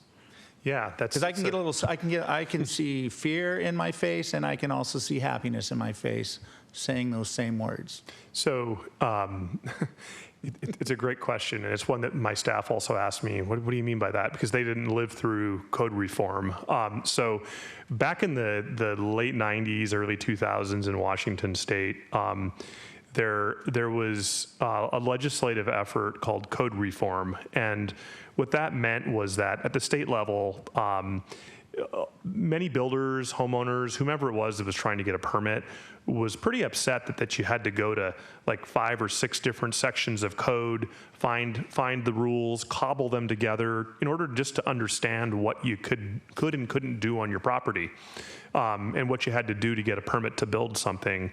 And what happened is, with SEPA, GMA, Shoreline Management Act, Local Project Review Act, on and on, there were things that were just layered on, and the community that was building things largely objected to that, and they were directed, we were directed as cities to go into our codes and to streamline them, to take them apart, park all of the concepts, all of the rules, the dimensional standards, and put them in the parking lot, and then to reassemble them in a logical manner that would streamline your ability to use the code. So an example is, I think I was in an email exchange with Deputy Mayor Malcho today about putting in what would it take as a question to put in a artificial turf. And my response back was, well, it's not quite that simple, because you have to consider Title 1610, Title 13, Title 21A. You have to consider the stormwater rules.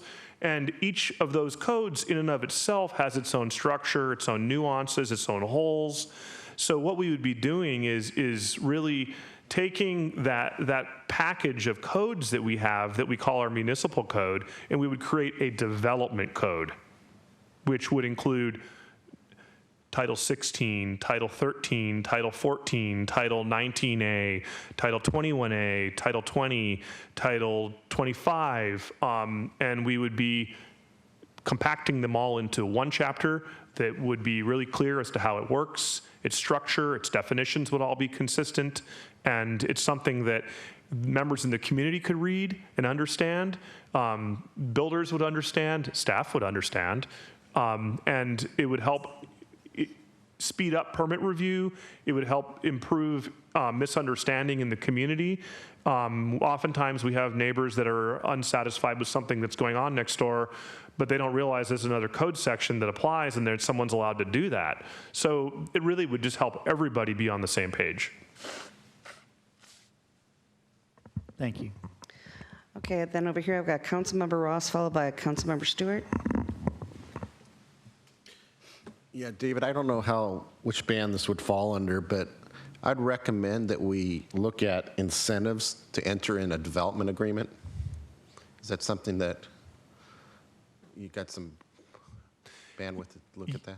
So what that would be, if I'm understanding this, is that if a builder came in and wanted to develop a significant piece of property in the city, that there would be some rules around how they might enter into a legally binding development agreement that would set up certain objectives and outcomes, and then would there be code sections that would also still apply, but there might be some unique circumstances that would be addressed as part of that. Yep, exactly. Yep. So that's an interesting one. So for bigger projects of a certain scale, whether in the town center or in the R zones, that's something that, staff really would benefit from as well, because that helps iron out a lot of the conflict that we see in getting these permits approved. Exactly. It meets the expectations of the development in the code. And yes, I would restrict it to the larger development.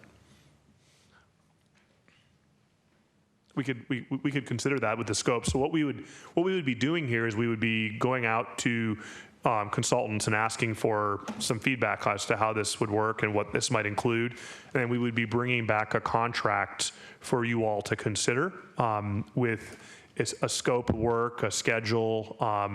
It would be refining what we're looking at here with more detail probably, I would say, early April.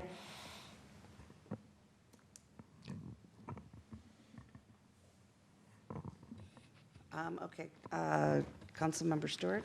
Yeah, so understanding that there are obviously budget constraints here, I do think we need to see what of the red we can pull into the yellow. And I feel like I would agree that the school development is important, but one question I would have, or maybe a suggestion, would be how much of that can we kind of push to the school districts to come back to us? And the reason I say that is that I know that the school districts are certainly doing a lot of work already trying to find what might be available and what they might need. So could we sort of push to them, like, what kinds of changes might you need?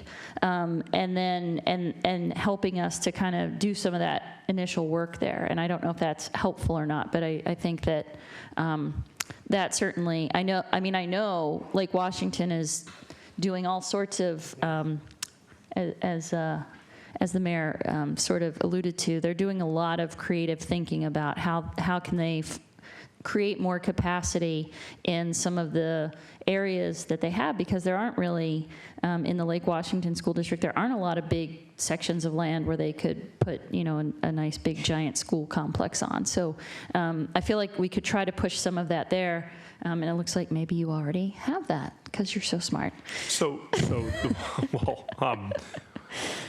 It depends what day of the week it is. So it's Tuesday. On so Tuesdays, I'm you're trying always to be very smart today. Yes. So the one of the things we would be doing as part of the process is setting up a community advisory group to help refine code changes, set the dial, help refine concepts, and we would definitely be including a spin-off group, which would be the school districts. We've been working much better and more closely with the school districts over the past year. As I've been included in the Facilities Advisory Committee for Lake Washington District, and I've also been working pretty closely with the Issaquah District on their new schools they're proposing. Yep. In addition to that, we're also working closely with them on our land capacity analysis to understand how our land capacity is related to their forecasting, and we're trying to make sure that our logic and thinking is the same so that we're on the same page and there are no surprises. Great. And then the other thing is, when I look at things like affordable housing and the environmental sustainability areas, I feel like, and maybe that can be addressed with this advisory group, I feel like there are a couple of things. One, obviously Arch and some of these other groups would be great places to go and have them, again, make recommendations to us in terms of how we could possibly incentivize and methods that they've used in the past. And then when it comes to the environmental stuff, there are so many groups out there right now looking at some of these things where we could not only get potential ideas, but I think we might even be able to get some grant funding if we were to really try to implement things. And so I don't know how we could help get you that, but I'm certainly willing to work on that, because I think, I think there's going to be work we're going to have to do, because I think there's going to be changes coming down from the state level that we're going to potentially have to understand how that impacts us and how that potentially nullifies or raises the bar on some of our building codes anyway. But also, again, I think we can find some additional grant money, and I don't know, kind of what the process is. Maybe we can chat offline to say, if we found you some grant money later in the year, could we add some more of these things in 2021 or something like that? I don't know. But I do feel like there are resources out there that want to help cities like us if we're interested in looking at these things. All good ideas, and just simply having a list of all of those organizations Yep. where we could go and actually, start engaging them would be super helpful. Perfect, okay. Well, you're smart because you just gave me an action item, so. Very good. Okay, so I did have one question, and that was going to a comment that Councilmember Ross made, and I just wanted to touch on it, which was incentives for, I think he said developer extension agreements? Development agreements. Okay. So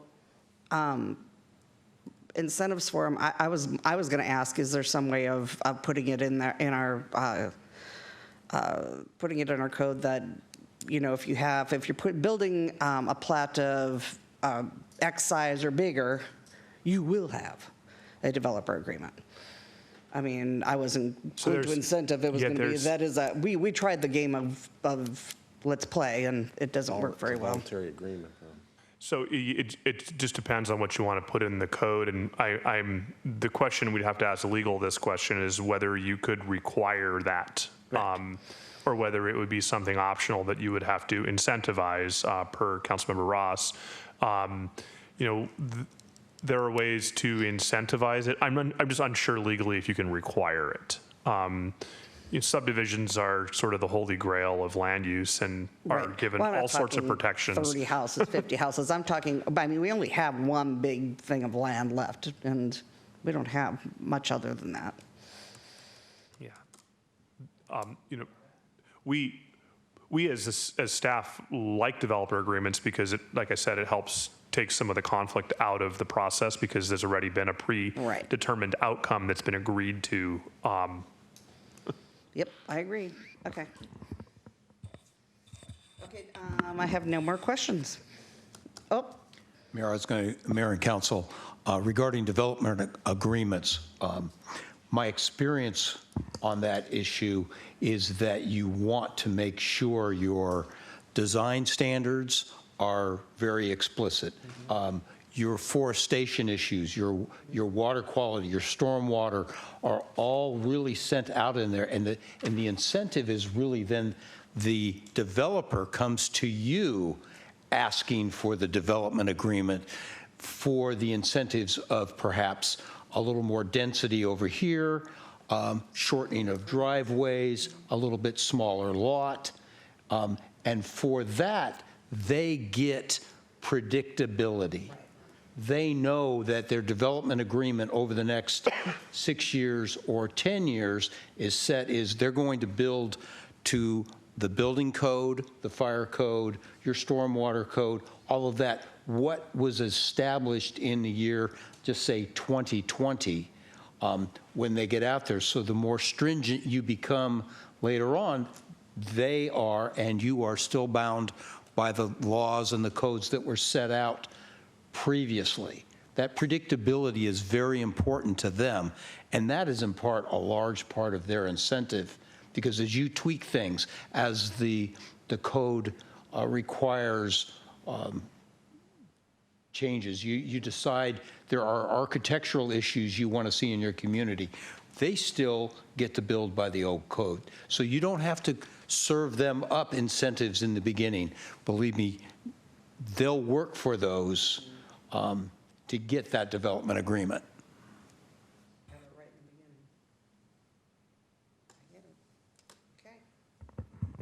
all right, any other questions? I think we're good. Thank you. Thank you. Oh, we need a health and safety break.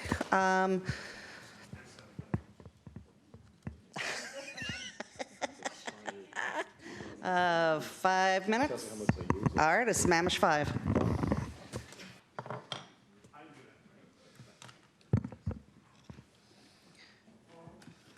Calling us back to order from our Sammamish 5. Our next order of business is our Sahalee Way corridor analysis. Good evening, Mayor, Council, Mr. City Manager, Cheryl Paston, Public Works. I will introduce the project team that'll go over the latest results of the Sahalee project in a minute. I just wanted to maybe answer one of the questions, I guess, when the Pertit's contract was pulled from consent. This meeting and then a briefing that we had with with the mayor and the deputy mayor was not in their original scope. So part of the contract amendment will cover that work, and then respond to any questions that you may have that may come out of this meeting.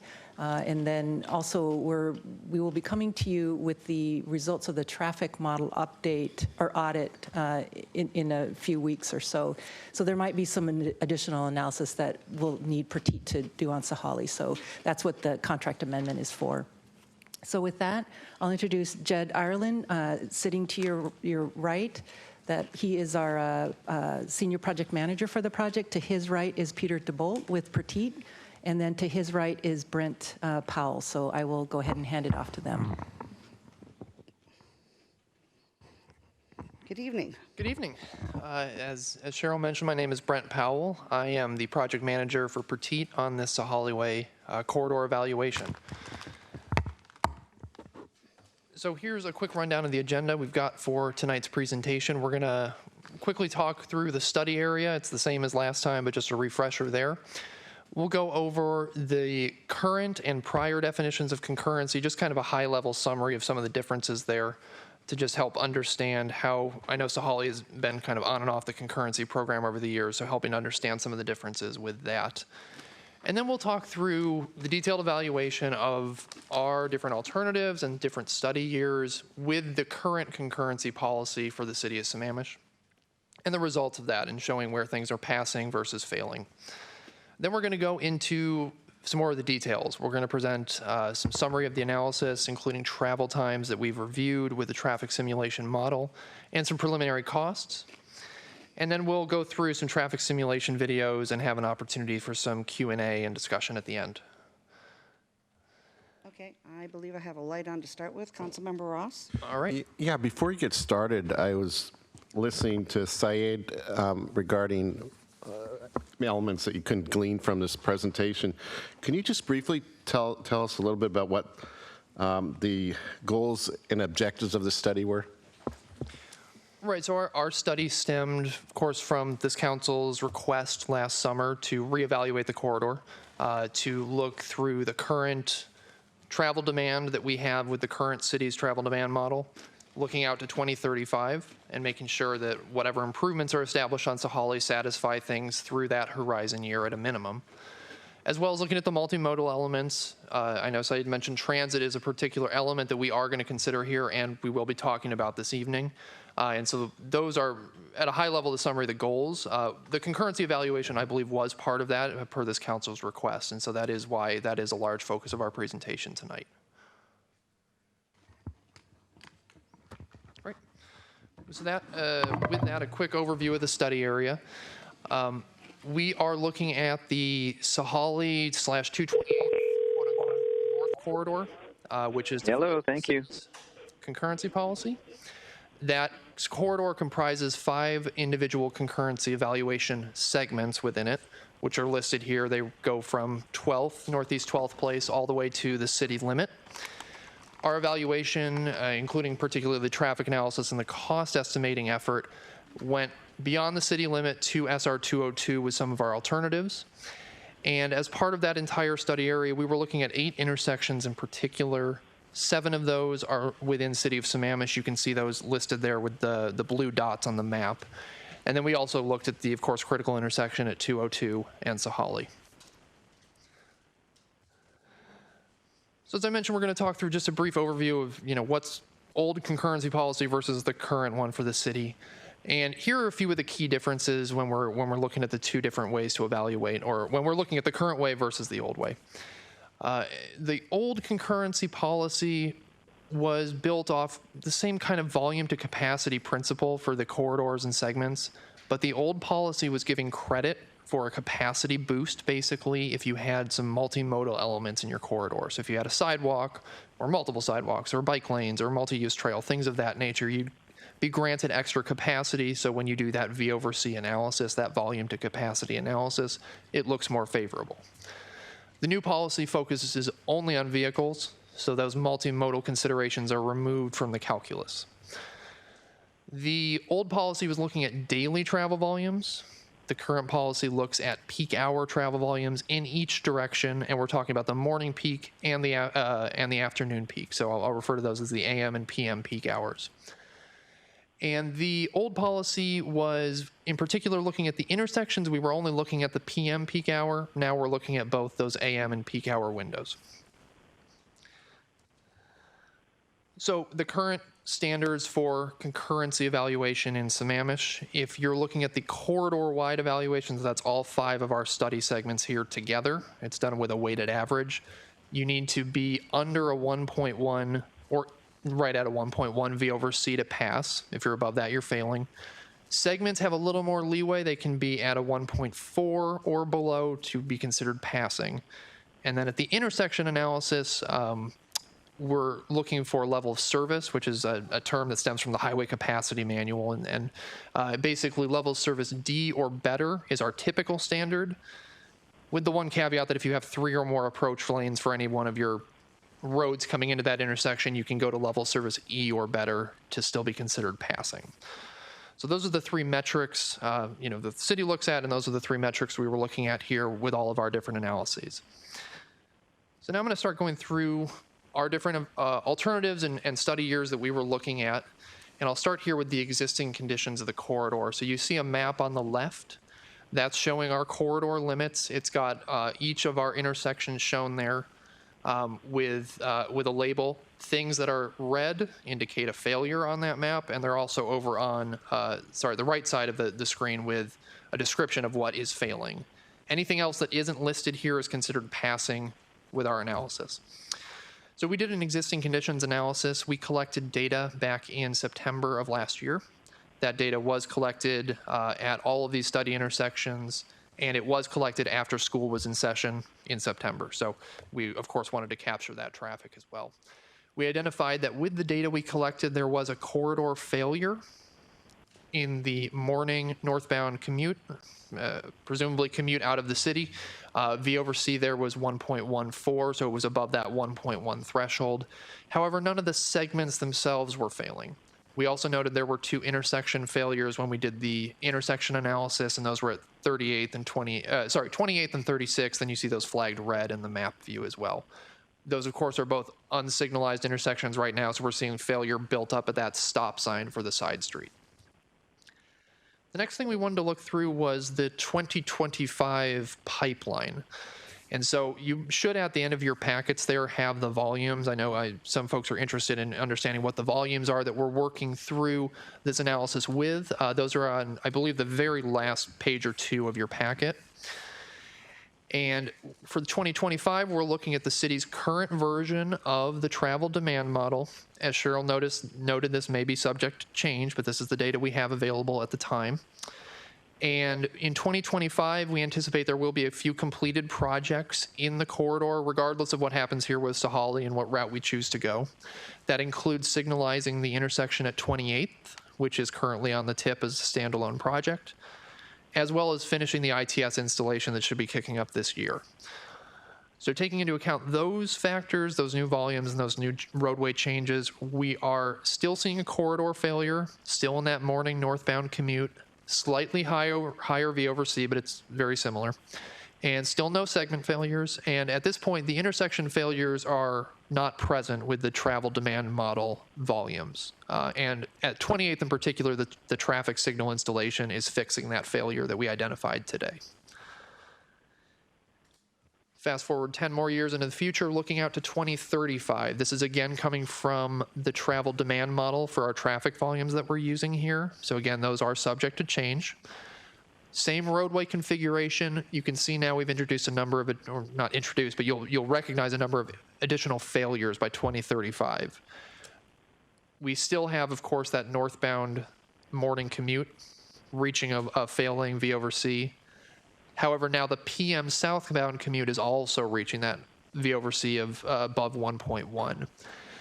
We've also identified that there will be segment failures at the very northernmost segment of our evaluation, which is from the 37th intersection to the city limit.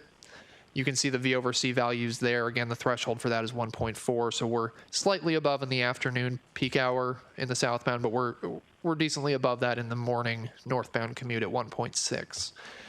And we've got two intersections that show up as failing. That's level service E at the intersection of 14th and level service F at the intersection of 36th. Those are, again, stop-controlled intersections in this analysis.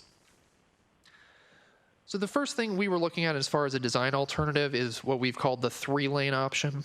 This is what is adopted currently on the tip. So this is expanding the entire corridor of Sahalee to 3 travel lanes. That middle lane may be a median at times. It may be a left turn lane at intersections. If there is an intersection, it will have a left turn lane. There won't be any without them. But it could be a 2-way left turn lane depending on adjacent developments and things like that. This also introduces a number of multimodal elements, bus stops for transit, sidewalks, bike lanes. We'll talk through more of those in detail. However, as I noted, those multimodal elements don't factor in here with this concurrency evaluation. So we're building off of the stuff on the no build, so all that ITS work that was already in place and is part of this model as well. You can see in 2025, again, looking at that pipeline horizon here, we've got still that morning northbound commute. So we are recognizing that by 2025, even with what's adopted on the tip, there will be a concurrency failure with the current volumes that we're looking at. No segments or intersection failures in this analysis, though. Looking out to 2035, we're seeing actually a fairly similar picture to a 2035 scenario under that no build condition. We've again got a northbound morning corridor failure, an afternoon southbound corridor failure, and that same pair of segment failures at that northernmost 37th to city limit segment. Again, no intersection failures here. The signals are doing their job to correct any concurrency issues there. So the last scenario that we're looking at is what we've called, quote unquote, the concurrency alternative. The goal of this alternative was to develop the set of roadway and widening and intersection treatments that would actually satisfy the current definition of concurrency with the current travel volumes through 2035.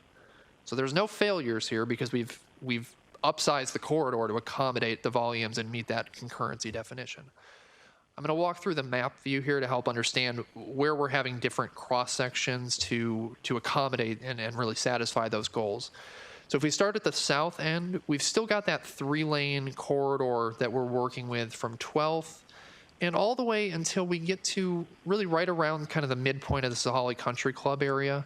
There's a few adjacent developments there, 216th Place, 217th Place, but they're more minor streets. So probably the Sahalee Country Club is a little easier to identify as the geographic point there. From there, moving north, we widen to a 5-lane cross-section, and this is one of the things that will correct some of these concurrency failures in the corridor evaluation. That 5-lane cross-section, again, will have that center lane as a median or turn lane, depending on where we're at. And then moving north of 37th, we're still going to have 2 travel lanes in each direction, continuing the principle of that 5-lane section, but we've, for all intents and purposes, really remove that center lane. There's not going to be a drivable space there in that middle lane because there's so little adjacent development. There would be a narrow median. We're thinking about a 4-foot median would be appropriate there, probably striped only. That would separate the traffic, but you'd still be providing those 2 travel lanes per direction, which is the big thing for the concurrency evaluation. There's one other note here about a southbound right turn lane. That's at the intersection of 28th. That is to provide extra capacity when we evaluate that segment of 28th to 36th, which, as you can see, it's still primarily a 3-lane segment, so that's actually our point of maximum constraint here when we're looking at this concurrency alternative. Over on the right side of the page, you can see there's no failures, so corridor, segment, or intersection level. Per the definition here, we were trying to avoid those failures, so we've done that. We've also listed, for your benefit, kind of the capacity buffer is what we're calling it. V over C is a very kind of black and white analysis, right? You have your number of vehicles that you're calculating and your roadway capacity per all the definitions and assumptions that are going into that. You can easily calculate how many extra trips you could accommodate with the roadway as configured here. On the corridor level, you could have 25 more vehicles, but if you had 26 more vehicles, you'd see a failure. On a segment level, which is actually probably your most constraining point because segments comprise corridors, right? If you add more than 7 vehicles to that 28th to 36th segment, what I mentioned was the most constrained. If you had 8 vehicles there, you've now got a failure. So you'd see that failure in this corridor, or at that segment, and therefore you'd probably deem this entire corridor as a failure. So that's a little information on just kind of the wiggle room that we've got with the current numbers and this roadway widening. But again, our goal here was to come up with the minimum footprint for your understanding. Ma'am Moran? Yes. Do we have questions as we're ongoing, or are we waiting I was till going the to end? hold them till the end, but I'm happy with either. It's up to you. So could you tell us what would happen if from city limits to SR 202, those 4 lanes are removed, and that's a 2-lane road? Yes. So in a strict legal concurrency evaluation sense, nothing would change. It would be exactly what you're seeing here, because the concurrency policy doesn't apply outside the city. So why were the 4 lanes shown there? From a practical sense, if you were driving this corridor and you wanted to actually realize the benefits of having extra space, you would want that to continue all the way to that end point of the corridor to Yeah, we don't 202. control that, so that's my question is, I understand in the strictly interpretation that when we hit the city limit, that's the end of the, looking at the concurrency. So it's kind of, to put those 4 lanes in there and show them as being part of the plan, it doesn't really work for me. We need to show what will be there or what we can control. And so to have those 4 lanes there makes it look like that's part of the plan. And it will impact the traffic backing up. So, and I know this may not be something that you guys control, maybe bring it somewhere else, but I don't see putting those 4 lanes that are probably not going to be there, and we've been told they're not going to be there. I've been told that they're not going to be there by Dow Constantine. So we can't control that, so why are we putting that in the drawing? I understand. If we haven't had them, then they shouldn't be showing. So I can address that. Just as a practical measure, it would benefit traffic in terms of transit, all the benefits. This concurrency metric is a broad tool, but if it suggests that a 5-lane is required, then really, because the volumes are maintained, they're at a high level, you'd want to carry that all the way down because you're not getting reduced trips. That'd be something we have to explore. For us to construct in the county, we would have to work with the county and probably get an interlocal agreement, something that would allow us to construct that. That's not been answered as part of this analysis, how that would go forward. But as a practical benefit, we can get into this later when we show the travel times. It would make sense that you would carry that all the way down to 202. Of course it would make sense. It's just a matter of another $150 million or whatever it happens to be to construct that.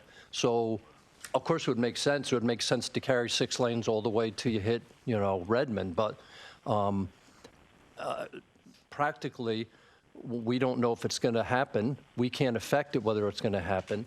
And so to put it in here as if it's part of the plan and the 5 lanes are just going to seamlessly merge into the 4 and everything's going to be great is, I think, a disservice or a miscommunication to the council and the public. Okay, I think we'll continue our discussion if we can now.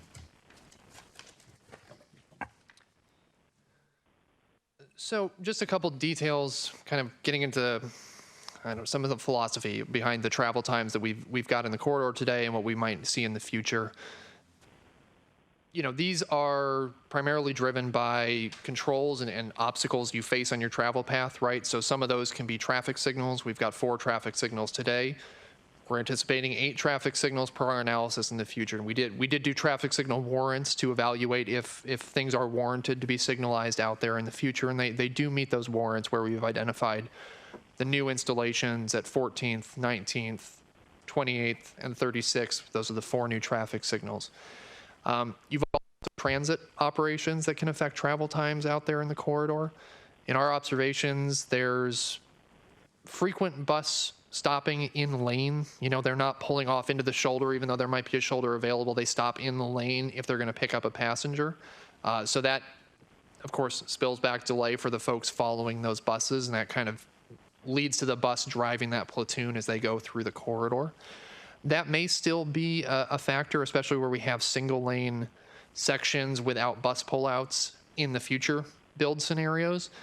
Bus pullouts could alleviate some of that. Of course, you need some King County Metro support for that concept, and they don't, frankly, love bus pullouts in congested areas. So we can talk through a little bit more of those details. But the other one, of course, is just if you're in a platoon of vehicles, the vehicle in front of you dictates your travel speed. If you want to go faster than them and there's only one lane of traffic like there is today, you don't have an opportunity to pass them. As we talk through this concurrency alternative, that introduces that second lane of travel where in some portions of the corridor you would have that passing opportunity, whether it's a bus in front of you, a truck in front of you, or just a slower single occupancy vehicle or something like that. So you have a little bit more flexibility with your travel time. It gets to be a little bit more optimized for your desire in the future. And one thing that we've noticed too with our traffic modeling and part of our calibration effort was to look at some of the parameters that we kind of classify as driver aggressiveness. Now, don't get afraid by that word. That doesn't necessarily mean they're going to be doing something dangerous. It just means they might be a little bit closer to the car in front of them. They may be paying more attention than, you know, as opposed to sitting on their phone, and they might be quicker to accelerate once the signal turns green, for example. We think that'll become more common in the future because if it doesn't, you'll maybe miss the light instead of making the light and stuff like that. So that we anticipate will be as congestion and more traffic goes into the corridor, we expect that would become ever so slightly more prevalent in the average population here. So here is a summary table of the major points of our analysis so far. What we've got here are three different columns. We've got the no build, the 3-lane alternative, and that concurrency alternative that we talked through. And then each of the rows we'll go through one by one. Starting with the 2025, the pipeline traffic volumes, the concurrency evaluation that we just discussed is a failure for the no build, it's a failure for the 3-lane, and it's passing for concurrency. In 2035, with those current travel demand volumes, it's a failure for the no build, it's a failure for the 3-lane, and it's passing for concurrency. In 2035, we've got these estimated average vehicle travel times from our traffic simulation tool. And you can see here, we've sorted it out into that morning northbound commute out of the city, and then the return PM southbound commute back to Sammamish. And you can see in both of these a trend line that shows that the no build is a little bit higher in terms of travel time, and then you get a little bit better with the 3-lane alternative. And then you see a more sizable improvement when you get to the concurrency alternative. And again, that's what I was getting at with the last slide here. You have those extra opportunities for passing movement. Some of the buses are out of the way, things like that. Just as a note, the travel time evaluation that we're posting here is the entirety of our study area. So that's from 202 all the way to 12th or vice versa. And so that includes in that northbound commute in particular getting through the 202 intersection. So the transit improvements here, I think, are a big factor. Obviously, we've been talking about concurrency, and that's primarily focused on single occupancy or high occupancy vehicle traffic, right? Transit is an opportunity for this corridor, and currently, as I mentioned, you're seeing buses stop in the lane. If you see there's not a ton of ridership out there today, there's an opportunity probably to increase that. People often have to wait in shoulders right now. There isn't a lot of formal bus stops. There are some on the southern portion of this corridor on the west side, but not on the east side or in the northern portion of the corridor. The proposed alternatives that we're looking at would introduce bus pullouts. So that would provide not only a space for, safer onboarding, offboarding for passengers to wait, but again, it would be something we need to work with King County Metro to get their support on, because as I mentioned, they don't always love the idea in these congested areas of having to re-merge into traffic once they've come to complete their boarding action. There's an opportunity to eliminate some of those with the concurrency alternative, where we have these 2 lanes per direction. We could potentially remove some of these bus pullouts and instead just have King County do what they'd be happier with, and that's use the outside travel lane, stop in that lane, pick up passengers, and then not need to merge back in. From a sidewalk perspective, there's currently sidewalk out there between 12th and 25th on the west side of the street. There's nothing on the east side right now. So what the proposed alternatives would do is they'd add that east side sidewalk there. And of course, that 12th to 25th area, pretty well developed. There's a lot of cul-de-sacs and neighborhoods coming off that side of the street on the east side. It would also add a sidewalk from 25th all the way to 37th on the west side. That'd be a continuous pedestrian facility at that point, all the way from 37th down to 12th and south of there, even into the city, kind of city center area. We've identified that from a cost-saving perspective, we wouldn't need to build that sidewalk on the east side between 25th and 37th because there's less demand for it. There's less density on that side of the street. There's a lot of steeper slopes, things like that, where there isn't as much residential activity. We would have sidewalks at the bus pullouts, and we need to be able to connect those people from the buses to other sidewalk segments for that safe commute on foot. From a bike perspective, we'd have, of course, retaining the existing bike lane that's out there today, which hugs that sidewalk that's between 12th and 25th. It's on the west side of the street, so it's a southbound bike lane. We'd mirror that onto the other side of the street. So we'd hug that new sidewalk on the east side of the street with a northbound bike lane up to 25th. And then between 25th and 37th, we'd have that southbound bike lane. So that would provide, again, continuous bike facility there from 37th to 12th. And on the rest of the corridor, we'd have an 8-foot wide shoulder. Now, if you observe out there today, there's some shoulders that get to about 4 feet or so at the narrowest. That's pretty constrained, especially when you have a 40, 45 mile an hour travel speed adjacent to you. So when we think about bike accessibility and level of service and all that sort of those concepts, we're usually looking for those pinch points, and we want to make sure we can eliminate those to really open up the corridor so that you don't have to make that decision based on that one spot of 4-foot pavement that you have that might feel more dangerous than an 8-foot wide shoulder, which maybe then you'll make the trip by bike. So that would be the approach there for the bike facilities. Finally, the project cost. So we're looking out at a 2023 cost year. So we're looking at today's costs, inflating them up by about 5% annually to get construction dollars to 2023. The 3-lane alternative that we've identified, this is for all the way from 12th to 37th, would be in the ballpark of about $65 million. 61 to 71 million is our best estimate at this point. The concurrency alternative would be about double that. Now, keep in mind, this concurrency alternative cost does incorporate the portion outside the city. So it does incorporate that 4-lane section down to 202. It does not incorporate any intersection improvements at 202.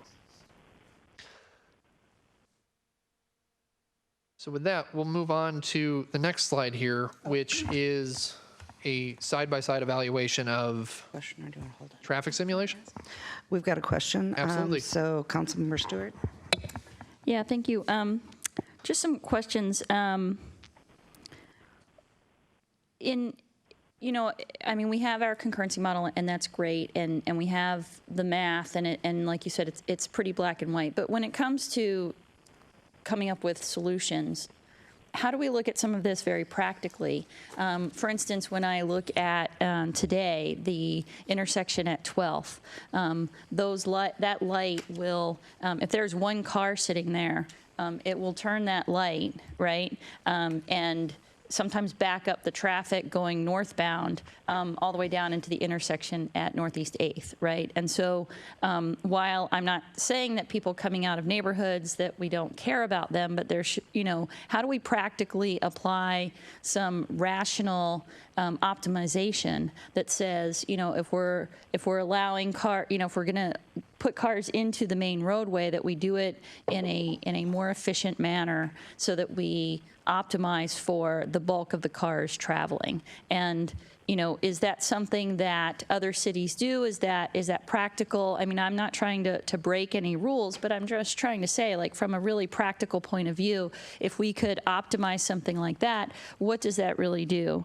In addition, have we looked at any of the studies in terms of what we expect light rail ridership to be for people from Sammamish, and what kind of transit we should be looking at in terms of, when I think about the light rail, if I work in downtown Seattle or downtown Bellevue, right? Those are two really awful places to get to, notwithstanding the traffic in Sammamish, right? Driving, I can sometimes get to Bellevue very quickly, but as soon as I get into Bellevue, I'm still 30 minutes from my destination, and then you have to pay for parking and all of that. Same thing with downtown Seattle. So if I think about that, and I think about, again, really practical solutions around, what would it take in terms of, us having a shuttle from, say, our park and ride to the light rail station, whether that's a shuttle that goes down East Lake Sammamish Parkway, or we have an additional bus route in the mornings and afternoons that will travel along the 228th Sahalee corridor and takes people to that light rail stop. What do we expect in terms of how many people might choose transit once the light rail's there that aren't choosing transit because we don't have direct bus service? Do we ever take that into consideration? And again, I'm not trying to break any rules. I'm not trying to not meet concurrency. I'm just looking at it from a very practical standpoint that, when we're looking at 60, 70, $100 million, I'm feeling like there's a lot of shuttle buses I can buy for a lot of years, and it's going to have a much more positive impact on our environment too if we incentivize people to take the bus as opposed to laying down 5 lanes of asphalt, right? I mean, I just look at that and think that there must be some more practical ways that we can solve this problem that has additional benefits as well. And I wonder too how we justify spending $120 million for 52 seconds. Right? I mean, when I look at the travel times, and the other question I had was, do the 3-lane and the concurrency alternative, do they assume any improvements at the intersection at 202 and Sahalee, or they assume that it's still the traffic light? It's still the traffic light. Okay, so we haven't even factored in what if we improved that intersection, what would that do to travel times? We haven't factored that in. We know that it will make V over C worse because people will actually go faster, and so you might actually increase the volume along there, but we don't know what that would do to the travel times, correct? Because we had looked before at turning that into a roundabout and how we could improve that, right? And we did do some evaluation of that roundabout, and we found it actually it's a slight improvement. We looked at it with the concurrency alternative and those traffic volumes that we were working with there. It was coming in at 10 or 15 seconds savings for you in that northbound morning commute. Mm-hmm. So that was about the magnitude there that we were seeing with the roundabout alternative. Yeah. And that's on top of what you're seeing here. So it would, I guess, be about, 535 or 530 seconds or something like that in that northbound. But you'd see that same savings across all 3 of these, right? Because if you improve that intersection, you'd probably get relatively the same improvements no matter what option we put in, correct? We technically did not do that analysis, but I think that's a reasonable interpretation. Okay. Yes. So I just want to, make sure that as we're looking at this, before we make decisions to spend a lot of money, because this is a lot of money, I just want to make sure that we have all of the other practical types of solutions considered. And I know last time we gave direction, and so this isn't your fault, the council gave you direction to look at sort of the 3-lane alternative and then go figure out what would solve it. But and we had asked you initially to look at, like, what if we had a reversible lane, and that was not practical for us to do.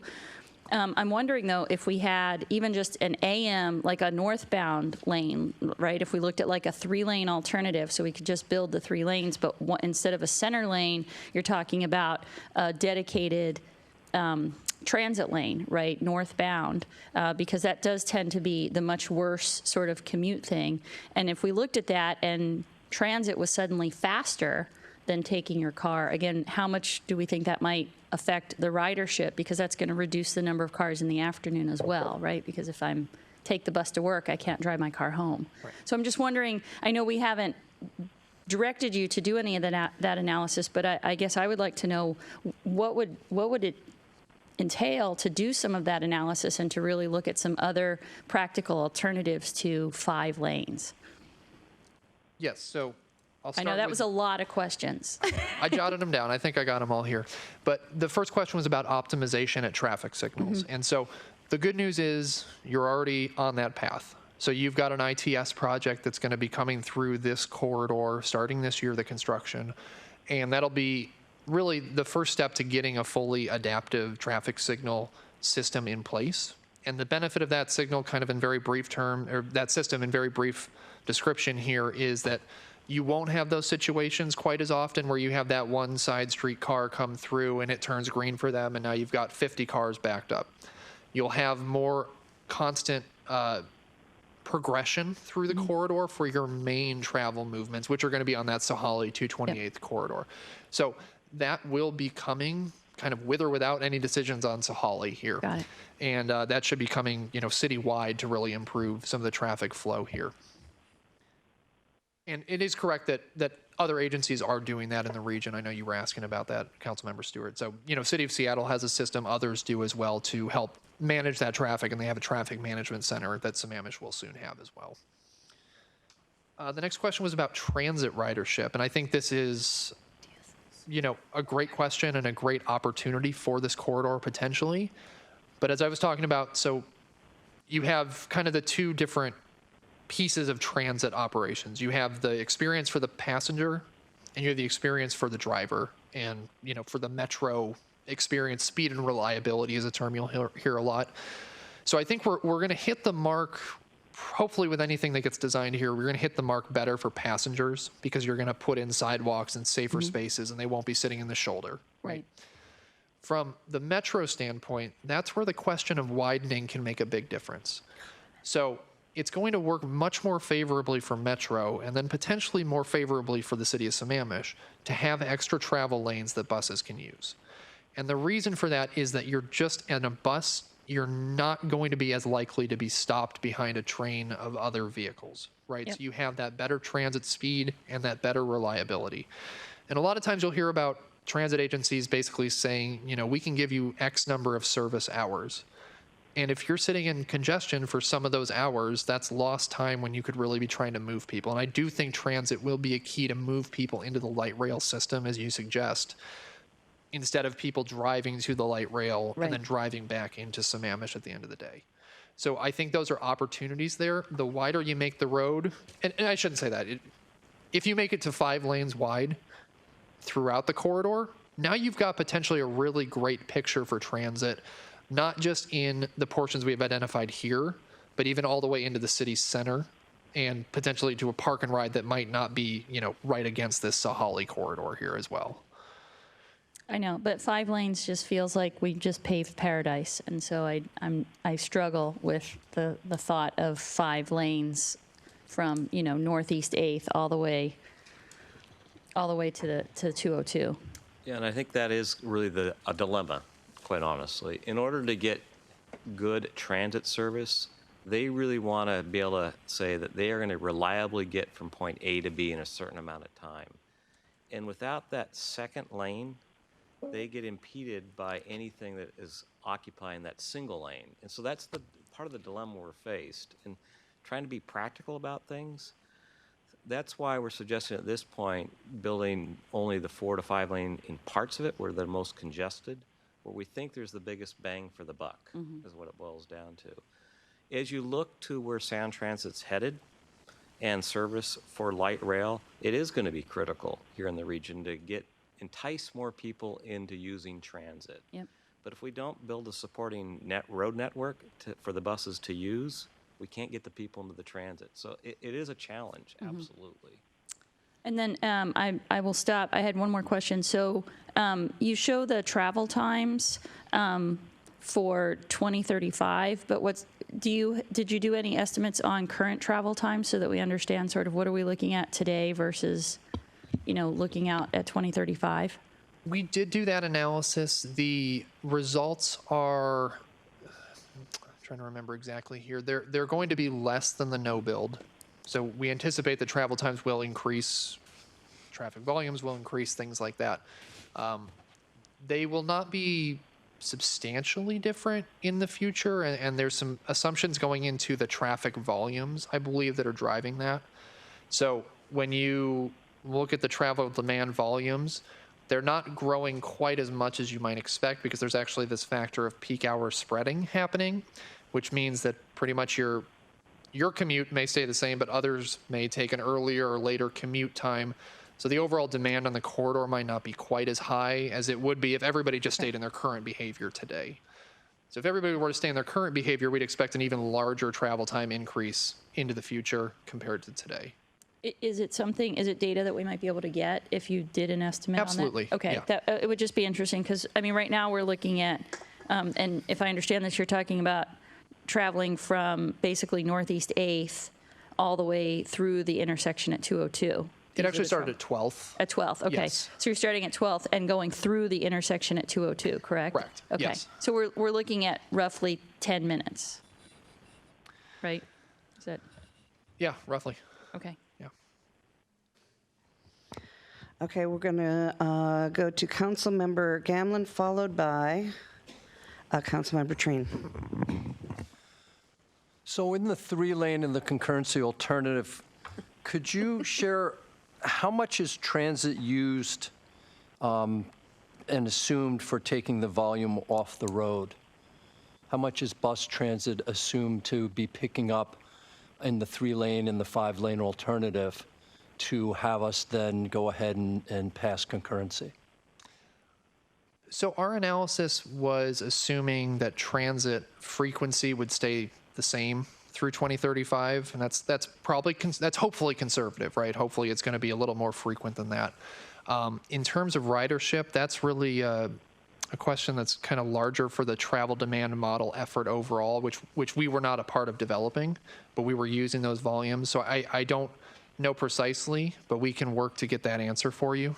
So even with the 5-lane, you consider the transit volume to be about the same as it is now? In terms of number of buses, yes. In terms of number of passengers, we don't quite have that data available. But we could potentially work with the modeling, the folks that are developing the travel demand model. They should be able to provide that information on increased transit use in terms of number of people. Second question on the 5-lane, is it considered then one lane as a dedicated transit lane? Is that what we're assuming? Not at the time. Not at this time. So the 5-lane is it's an extra general purpose travel lane. So we could all get into it or get out of it as we please. So we'd still have the bus pullout issue that King County Transit or King County Metro is not thrilled with. In either one of these, they'd still have to pull out and then try to get back into traffic.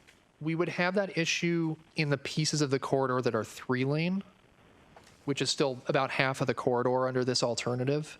They'd still have to have those pullouts. But in the 5-lane sections, we should be able to eliminate those. How would you eliminate them? The bus would stop in that lane then and load in the actual traffic lane? It would, yes. And everybody would just stop behind it?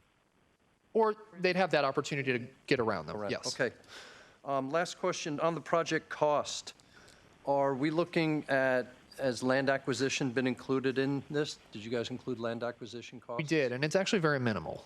There's a lot of adjacent areas where we have this 5-lane section that aren't privately owned. There's a lot of city pieces adjacent to the right-of-way there. So in that sense, it's actually fairly minimal. Our analysis has not indicated a need to acquire any houses, for example, with this concurrency alternative. But we have taken that into account. You got it, thank you. Deputy Mayor? I've got a lot of paper and a lot of chicken scratch going on over here. Okay. So first question I have is, the city takes traffic counts every year in the spring in 2019. Why did we choose to redo traffic counts in September instead of using an apples-to-apples comparison and using the traffic counts that already existed from the spring of 2019? Well, I'll provide one reason, and Jed, feel free to chime in if you want to here, but part of our analysis here was to develop this traffic simulation model, which we'll be showing off in a couple minutes here, but that model requires some additional data. And so we like to collect traffic counts and also travel times simultaneously on the same collection day. So we actually had some of our staff here at Petite. We went out and drove the corridor, up and down the corridor, and just were collecting travel times, segment by segment, corridor wide. The benefit of that is that we could produce a calibrated traffic model. So we could actually take a look and make sure that our model is accurate, and it's not just an assumption about how drivers are behaving. So that data allowed us to do that calibration. So it was a one day? It was a single day, yes. What day of the week was it? I believe it was a Tuesday. What time? And you did all day long? You did a Tuesday? We do. Or you just did peak hour? We do peak hour counts, which we consider to be from 7 to 9 a.m. and 4 to 6 p.m. is the typical. Sorry, say that again? 7 a.m. to 9 a.m. and 4 p.m. to 6 p.m. That should be our peak hour, but it's not. It's 7 to 8. It should be 7 to 9 because you talked about peak spreading, and that is something that we definitively have here in the city. But I'm just curious. So you grabbed traffic counts from 7 to 9 for the morning? Yes. Okay. And 3 to 5? 4 to 6. 4 to 6. Thank you. And so within that, we have 15-minute intervals of all the data. So we pick the peak from that, yes. Yep. I actually asked for all the traffic counts, which the city took in the spring for 2019, just so I could have them, because I have them from 2016, just so I can kind of compare. Sure. And what I found, and granted, this isn't your numbers because you took your own numbers on a single point in time, whereas the traffic counts that the city does is a full 7 days of traffic counts. Just a simple observation, and I looked at 2 different roads. I looked at Sahali for one. The traffic volumes in the peak hour, just barely more than what they were 3 years ago. They're not significantly more. In fact, through an average week, 61 more cars. So my guess is, and looking at the numbers, is that we're hitting a saturation point. So we got some public comment tonight, which came from the traffic engineer for a developer here in town, and suggesting that our capacity was far more than what we had. And in fact, what I think we're seeing is that we've hit kind of a saturation point with our current geometry of our roadway. Do you agree, disagree? I mean, granted, you had a one-day look. Right. I will clarify that we did actually collect in certain locations in the corridor a full 7-day sample of traffic. And this was, we identified, I believe it was the highest or maybe the second highest day of travel within that week that we collected. So I do have pretty high confidence that this was a good sample taken.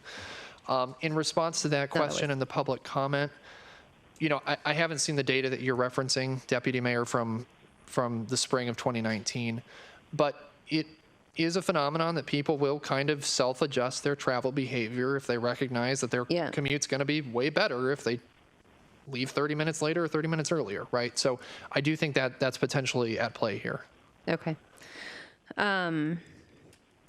So I noted that there is no difference in the volume to capacity ratios at 37th and Sahali in the no build versus the 3-lane. And is that because in the 3-lane scenario, there's absolutely no difference? There is. Am I getting ahead of myself? Sorry. There is no difference. That is correct. Because Okay. the 3-lane project stops at 37th. It does not improve anything north of the city limit per the current tip, which is what we were matching. Okay. That makes sense.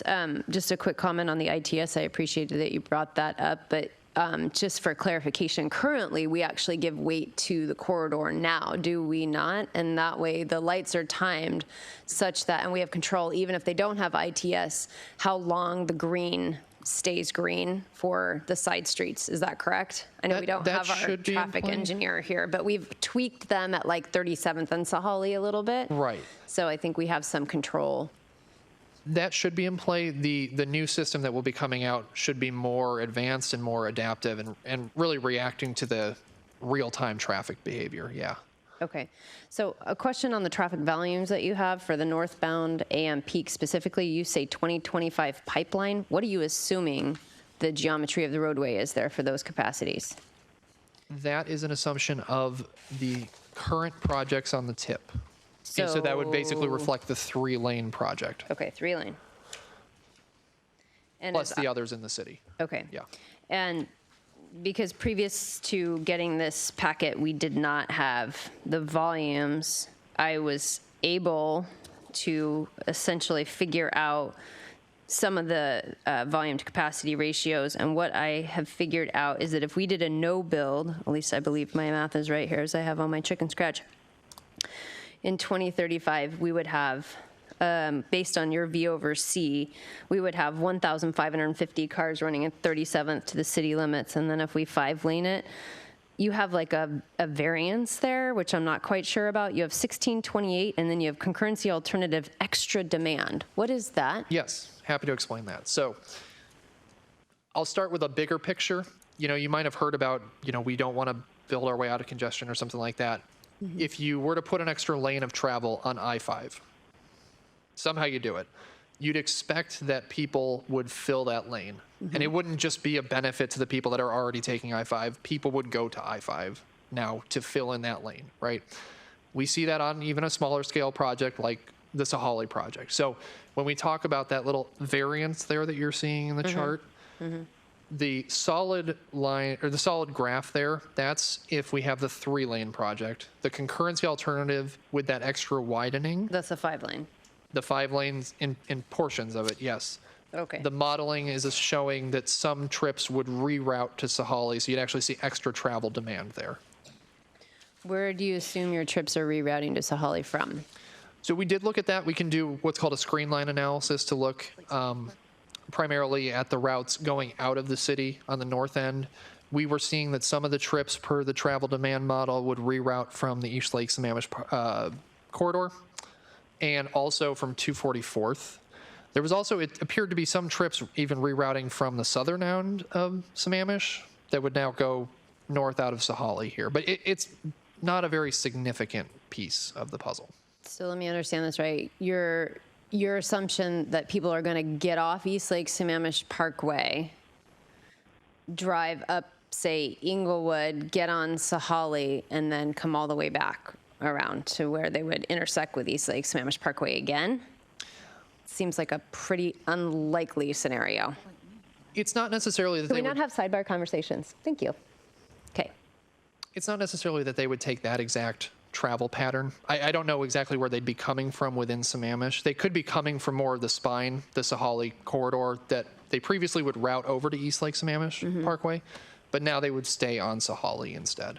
So it is a small piece. It's not a, as you can see here, it's not a giant piece of the puzzle in terms of this extra demand, but that is what that's what the model is showing. And so it is showing that in the screen line analysis. Yeah. Okay, so in the no build versus the 3-lane versus the 5-lane, there's not like there is a fairly significant in the 5-lane. Now that I understand that your hashed mark thing there is 5 lanes, you get 240 additional cars over what you would in a no build scenario. I think, what we see here, and I have to ask because the numbers have changed significantly on the dollars since that February 11th meeting. What changed so significantly? I mean, we're 20 million, in a favorable manner, I should add, but we're $20 million difference here. Right. And the explanation for that, when we spoke a couple weeks ago, was that we were including some really over-conservative environmental costs. And we have since worked to refine that down to a more realistic number that actually takes off a big chunk of the project cost that we had in there previously. That's so good. This is a more refined and still high-level analysis. So there's potentially even some room to decrease costs here and there beyond what we're showing, but that's where we're at today. Okay, so just a couple of observations. One is one of the things that I'd kind of hoped to see and had asked for at that meeting back in February was kind of where we're taking private property from or where we already have the right-of-way that exists so that we're not looking at these really wide swaths of private property acquisition, which, I don't know that is going to be tenable to the council or the community. Sure. So that's one thing was of curiosity when we met back in February. Second, the project cost dollars are might be palatable if we didn't have 9 cars of additional capacity, right? So what we're saying here is to pass concurrency on Sahalee out to 2035, which is what our current comprehensive plan looks out to, right, 2035, that we give ourselves 9 cars of a buffer to not fail, to spend $121 to $140 million. It's a really big gamble with that kind of taxpayer dollars, because what if we're wrong? And that's why I asked for the volumes that you guys were using, because I wanted to go back to our comprehensive plan that was adopted back in 2015 to look at the transportation element to find out what were our assumptions in 2035 in terms of volumes based on a 3 and a 5 lane scenario, and how far are we close today? Are we way off? I can go back at home and look at it. But regardless, I think this is a huge project cost to drop with not a lot of wiggle room. Now, there's a lot of unknowns out there, and I think we've talked about some of them, one of which is transit, right? We don't know what we're going to have in the future. We certainly can't bank on it because we don't control it. We can ask for it, we can beg for it, and we could pay for it on our own. We could go out for a transportation benefit district, as Seattle has done previously, and buy service right off the top if we wanted to. But we don't know what our ridership levels will be, or if they're, if that will even make a difference, right? I mean, we could buy the bus service, remove some of the cars, but then we still have a volume to capacity ratio issue. And I think it was mentioned previously about travel times. And of course, prior to this council that is in its current state, we had talked about a concurrency methodology that would look at travel times specifically, rather than using a V over C. And I think, and I've said it before, which is that I would prefer that we concentrate more on the driver's experience and their travel time rather than having a V over C ratio, right? So if improvements happen by WSDOT down at 202 in Sahalee and we get better flow through traffic, I think we have the ability as a council to alter our policies to say, hey, maybe we don't need the V over C capacity ratio now because we can use travel time, because we are going to get better flow through and lean on the level of service at intersections as our concurrency methodology. But yeah, I have concerns over this, that's for sure. If I can add just a couple responses there to your request for the right-of-way impacts. We do have an exhibit that we've prepared that demonstrates that. Perfect. We can share that with you. And the project costs, I'm blanking on what you just said. My apologies. Oh, you were curious about, I'm interpreting your comment as how much more would it cost to actually provide a better buffer in terms of capacity there. We did do a quick analysis. I'm not sure if that's what your intent was. No, I wasn't asking that, but I'm just saying, it doesn't give us much of a buffer to spend that kind of money. It's a big gamble. I'll throw it out there just for your consideration that it would probably be about 10 to 15 million extra to do that full widening all the way to 28th to improve that most constrained segment. So that would buy you some extra buffer with the analysis. Okay, Councilmember Ross. Well, most of my questions have been asked, but let me go through a few hard to control elements that are assumptions in this plan. One is bus pullouts.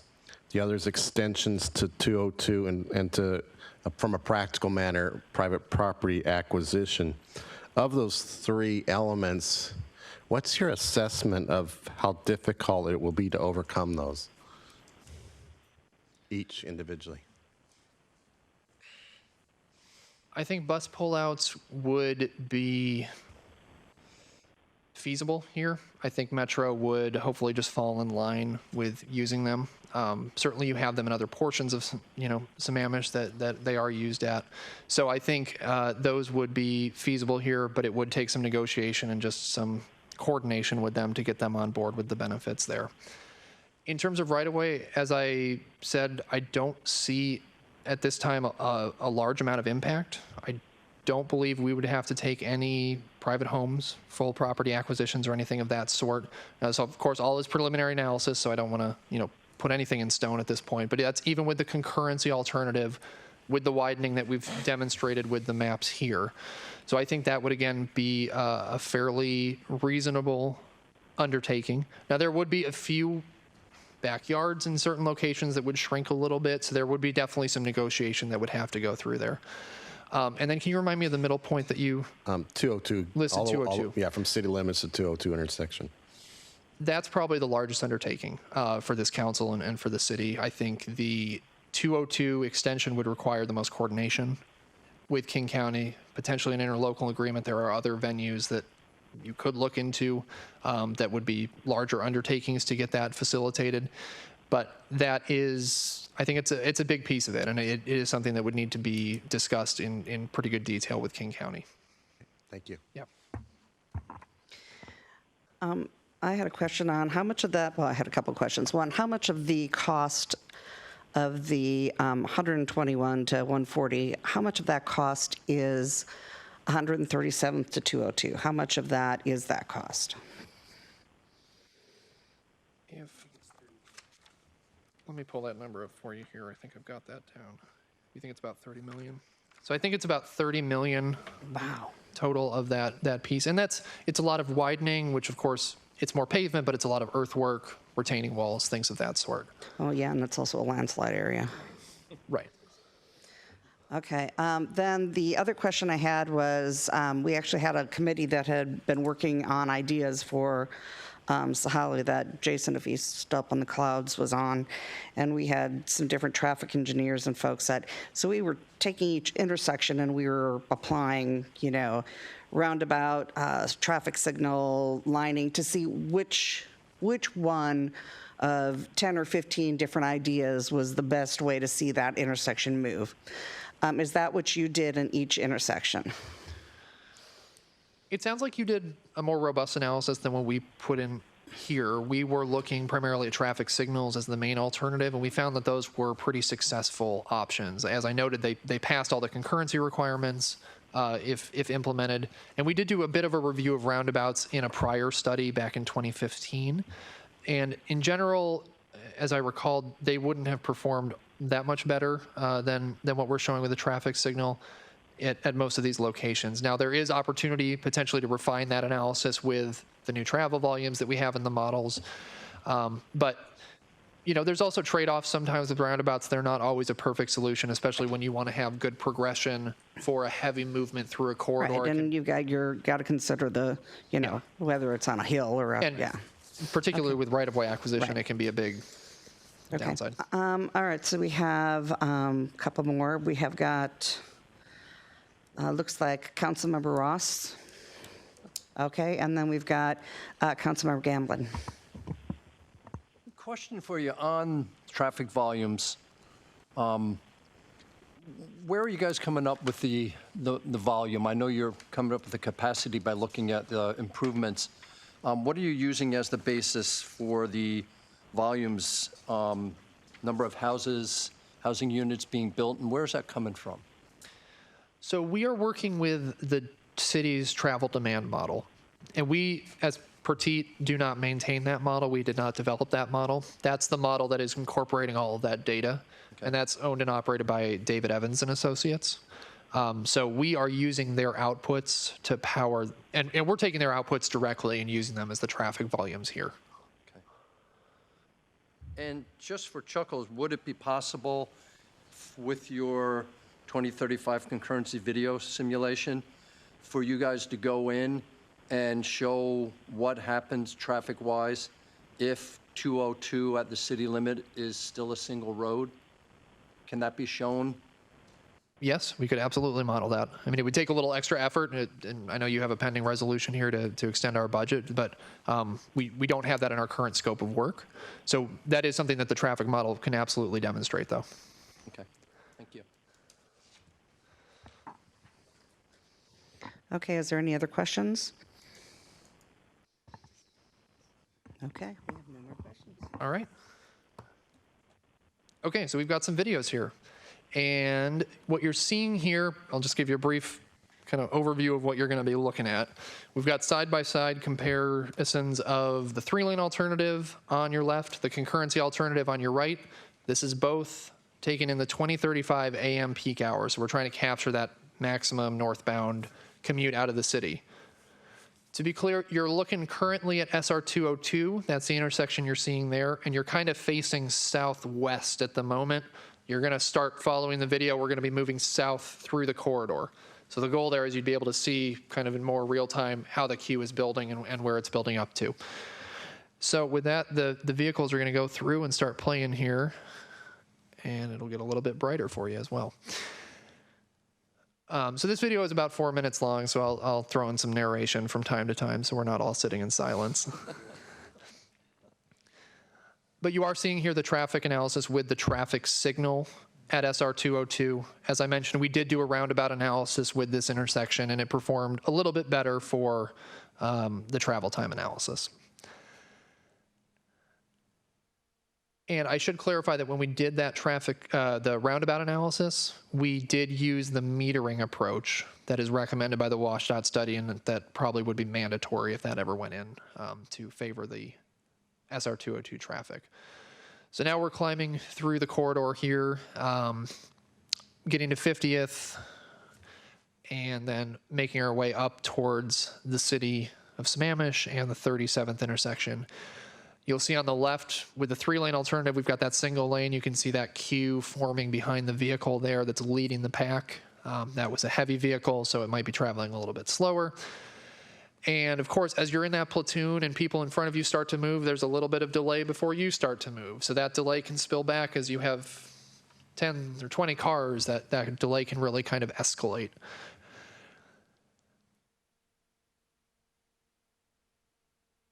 We're showing the 37th intersection here with the traffic signal.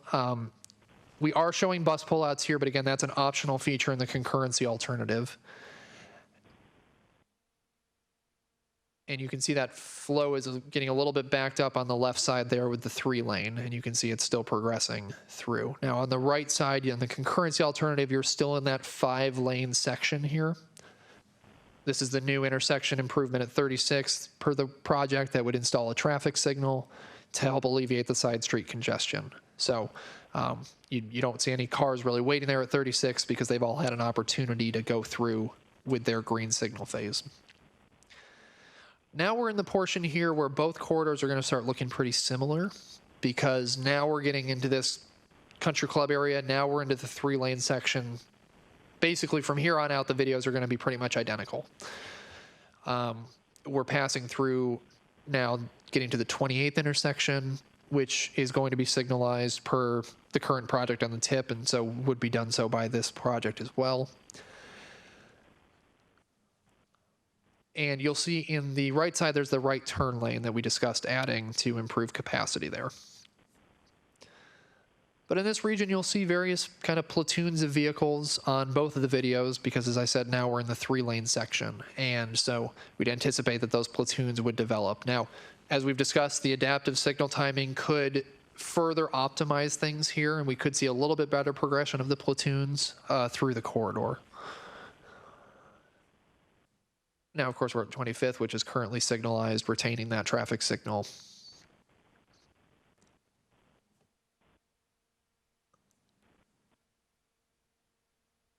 And then slowing down here at 19th, we'd have a new traffic signal as well. Again, you can see demand is pretty minimized at the side street, and that's because it's actually been able to get onto Sahalee instead of just waiting there at a stop sign.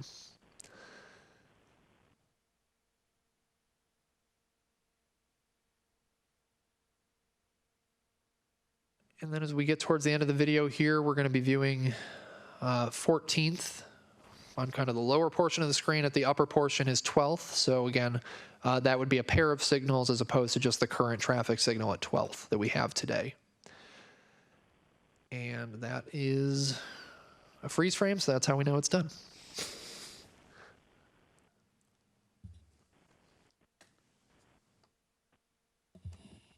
Councilmember Stewart?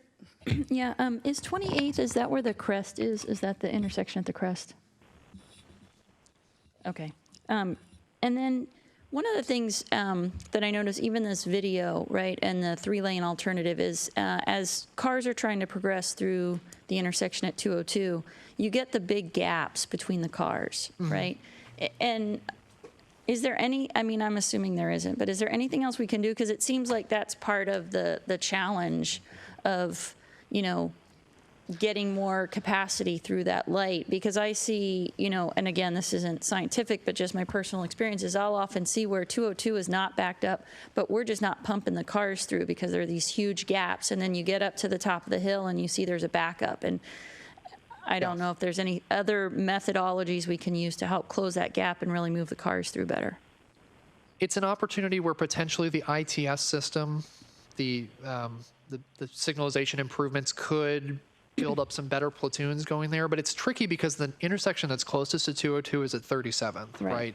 And so that traffic signal is getting a fair bit of traffic from 37th itself. So you need to let those folks go in, and then the Sahalee traffic is stopped, and then that develops a gap there, right? And every time you cycle through that signal, you're developing a new gap. And then I was kind of mentioning also, as you have platoons building and people get the green light to go, they don't move all at once, right? They have to wait for the car in front of them. So you kind of build that little escalation of delay, kind of a slinky effect almost. And so I think that's really kind of the two principal reasons there, where it's hard to capture like a full stream of Sahalee traffic getting to 202 at one time. And then we've talked a number of times about like the concept of a slip lane. So if we looked at something like a 3-lane alternative, did we look at trying to put just a slip lane at 37th where you could allow the traffic to continue to head northbound, right? So you could keep it smaller, sort of south of 37th, but you could increase that capacity by allowing the traffic to continue down that hill, even as you allowed people to come out of Timberline. Is that something that hasn't been a part of our study yet, Councilmember, but it could have some merit, absolutely. Now, we'd also want to be cognizant of the multimodal effects there. You know, it wouldn't be perfectly green all the time because you'd have pedestrians crossing and transit activity that you want to be cognizant of. But it could be something to make up some travel time there, yeah. And then I think Councilmember Gamblin already asked about this is, I know you're using the outputs of the travel demand model, but is there a set of assumptions that we can get to know what went into that 2035 into that? That might be helpful for us to understand. Thanks.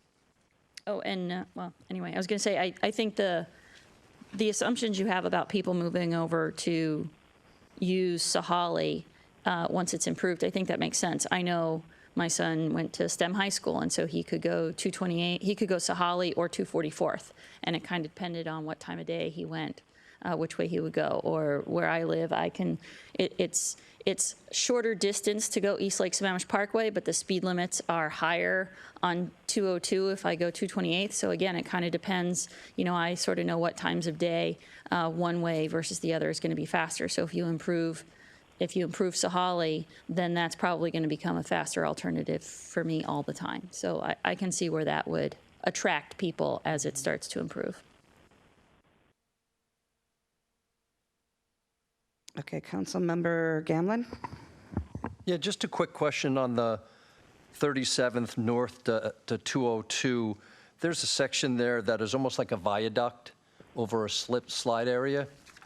Did you guys price that in when you were looking at these numbers, pricing that, building that viaduct area up? So when Pertit first did the Sahalee Way study, I think it was back in about 2015 or so, we did bring in a geotechnical engineer to review any considerations we need to have with that slide risk. We did not find anything of significant cost concern that came out of that study. So we have not included any special measures or anything of that sort to address that because we don't, at this time, we don't believe it's necessary. Okay, but the current budget includes building up on top, and the same way the road is built now, it's the same construction methods, just not anything exceptional for that. Right, you'd have basically a series of retaining walls as you drive through, and within that, you'd have the roadway, yeah. Okay, I see no more questions. Okay. Well, there we have it. Thank you. Okay, great. Thank you so much. So just a couple of things on the next steps. So we are planning to come back in about a month to answer the questions that were posed. I just wanted to ask for clarification. Councilmember Gamlin, you were indicating that you thought that we should not show the 4 lanes down to 202. Just wanted to see is that the pleasure of the council to take that portion off? And I'll say we did not know that Executive Constantine had said no, they weren't open to the idea of widening that portion. So as an engineer. Okay, sure. Okay. So just as engineers, this was our recommendation, but we, if the council would like us to end the improvements at the city limits, we can certainly do that. But I think there are reasons why we would recommend that it go down to 202. Yes. Okay. Sure. They would want us to pay for it. That's why Oh, absolutely, absolutely. We wanted to put it out there, and it definitely will take a lot of coordination, certainly at your level, and then obviously at the staff level as well, to see what can be done. So again, we'll come back in April. As you're aware, Sahali is a failure, so the solution to fix Sahali does need to be on the next tip. So that's where we're headed. We'll come back in May for your first look at the tip, and then I think we're scheduled to come to you 3 times with the tip. Once in May, the first meeting in June, and then we'll ask for adoption the second meeting in June. Okay, I have a few questions here. I've got Councilmember Stewart, then Deputy Mayor. I would like to continue to work on this and get more information about that segment of Sahali that is outside the city limits, because I think the more we know about that, the more information we have to go enter into those negotiations. And given the efforts at the King County level to improve transit, to reduce greenhouse gases, which will obviously require more transit, I think that they will be open to those if we can go with the appropriate amount of information. It doesn't mean it's not going to require us to pay for some or all of that, and that's part of the negotiations that we'll have to figure out if that's something we're willing to do. But I think we need that information and the assessments that you guys do for us to even go have those conversations. So I personally would like to see us continue down that path. Thanks. Deputy Mayor? Yeah, not a question. I was just going to move item number 7 if we're ready to move on. Okay, I did have one comment, as I wanted to get kind of feedback from the council here on where we all stood on the 3-lane versus the 5-lane versus that sort of thing, because I don't want to see them spend a ton of time if none of us, I kept hearing a lot of negative on the 5-lane, so I don't want to see a lot of time spent on a 5-lane if that's not where anybody was really going. I don't know that I'm not ready to give that Okay. information yet. I need to digest more. Okay, well, that's fine. Councilmember Stewart? Well, I know I asked a lot of questions. I think it's important for us to review other alternatives and understanding if there are ways we can optimize around transit and other things, just because back of the napkin calculation with the 5-lane option, it's $2.5 million per second of improvement on travel time. And that seems like a lot of money. And again, part of me just says 5 lanes of road feels icky. I'm not sure that fits in with what we want. I understand that we may need to still build some lanes for transit, but I think we need to look and understand what some of those other things might be and what analysis might need to be done. I'm certainly not ready to commit to an alternative at this point. Okay. All right, then no other questions, no other comments. Great. You do have one. Okay. Well, it's not a question. No, I was going to move item 7 Item if we're 7. ready. Okay. Yeah. So that's the contract amendment for the adoption of the Sahali Way Northeast Corridor Analysis That's next Update. on. I second. Want to remind council, it is 10 to 10. Well, we can wrap this up, right? Yep. All in favor, say aye. Aye. Aye. Okay. No. No? Nay. Nay. Okay, we have a 6-1. Okay. Number 7 was pulled. No, we just passed Oh, we just passed it. Oh, I thought we were bringing up for discussion. You just brought it up to pass, sorry. I wasn't listening very well. It's late. It is. Whew, I'm tired. Okay, so city manager report. Mayor, members of council, I just want to say thanks again for the opportunity to be here. We've been working very hard trying to integrate myself with staff and work on a great number of issues. The analogy of trying to drink through a fire hose is very apropos, but all things are positive moving forward. Well, you've done an excellent job. And I'm hearing a lot of good things, so thank you so much for fitting in so very well. Councilmember Stewart? I have a question with the new timing. So I'm excited that we get the packets earlier, but I don't know that we ever worked out how do we submit our council reports? Because I don't generally have my council report ready that far in advance. So I just want to know kind of how we want to do that. Like I just had last week my GMPC meeting, so obviously I didn't make the cutoff for the packet this time. So if you don't have to know it now, I'm not trying to put you on the spot, but if you can just come back to us with how you want us to do our written council reports so we can follow the rules, that would be awesome. Either that or maybe we can get something from Melanie and you can tell us when Yeah. it's due. I kind of think what our initial thought was that we would just go ahead and put the packet out that 2 Fridays ahead of time, and then we can always update with your reports as they come in. Okay. Do you have a special deadline you want us to hit for any given week, or if you just tell us what that is and if I think the Thursday before the meeting. Okay. Thank you. I think that works well. Staff is challenged with just meeting these deadlines ourselves and how to handle some amendments or getting things through. So all a work in progress, but council reports to your convenience, I think the Thursday before the meeting would work well, and we'll still work with our challenges. Okay. All right. Council reports. Want to go down them? Well, let's start on this side. So let's start with Councilmember Gamblin. Nothing to report, thank you. I'll report next week.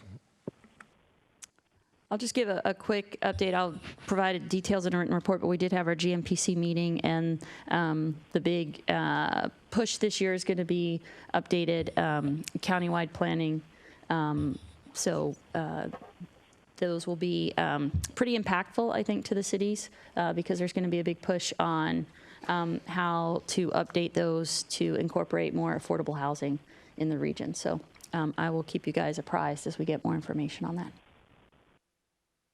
Okay, and then we had our FAC meeting. I had sent out to everybody a couple of weeks ago the package of the first draft of the stuff, the packet of, of all the incorporation documents.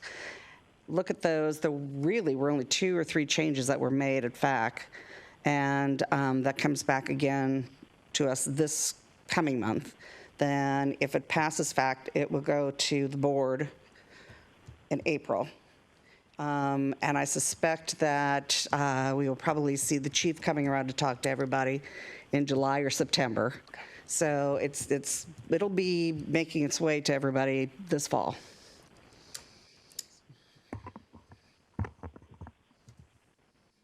So I submitted my council report, but it did not make the packet. I did email it to you this evening, so you'd have it for reference. For PIC, there will not be any action taken, but I will send the packet out when it formally comes out. I did hear that we will get an addition to the packet, aside from the list that I already emailed you, and that will be the COVID-19 update. And then relative to the King County Metro levy, just so the council is aware, there is a meeting this week on Thursday, March 5th. And that is with hopefully Rob Gannon from King County Metro, as well as any other staffers that can come. Debbie reached out to those of us that are attending that meeting today, asking for, what we wanted, and I think we had already reached out to Cheryl, but just so council's aware, I had asked for a meeting so that when they come, I would like us to actually physically get in a car and go and sit at go to a bus stop and then drive the route that a rider would take to the Issaquah Highlands Park and Ride, so that there's a firm understanding of why people don't ride the bus here, because it's inconvenient.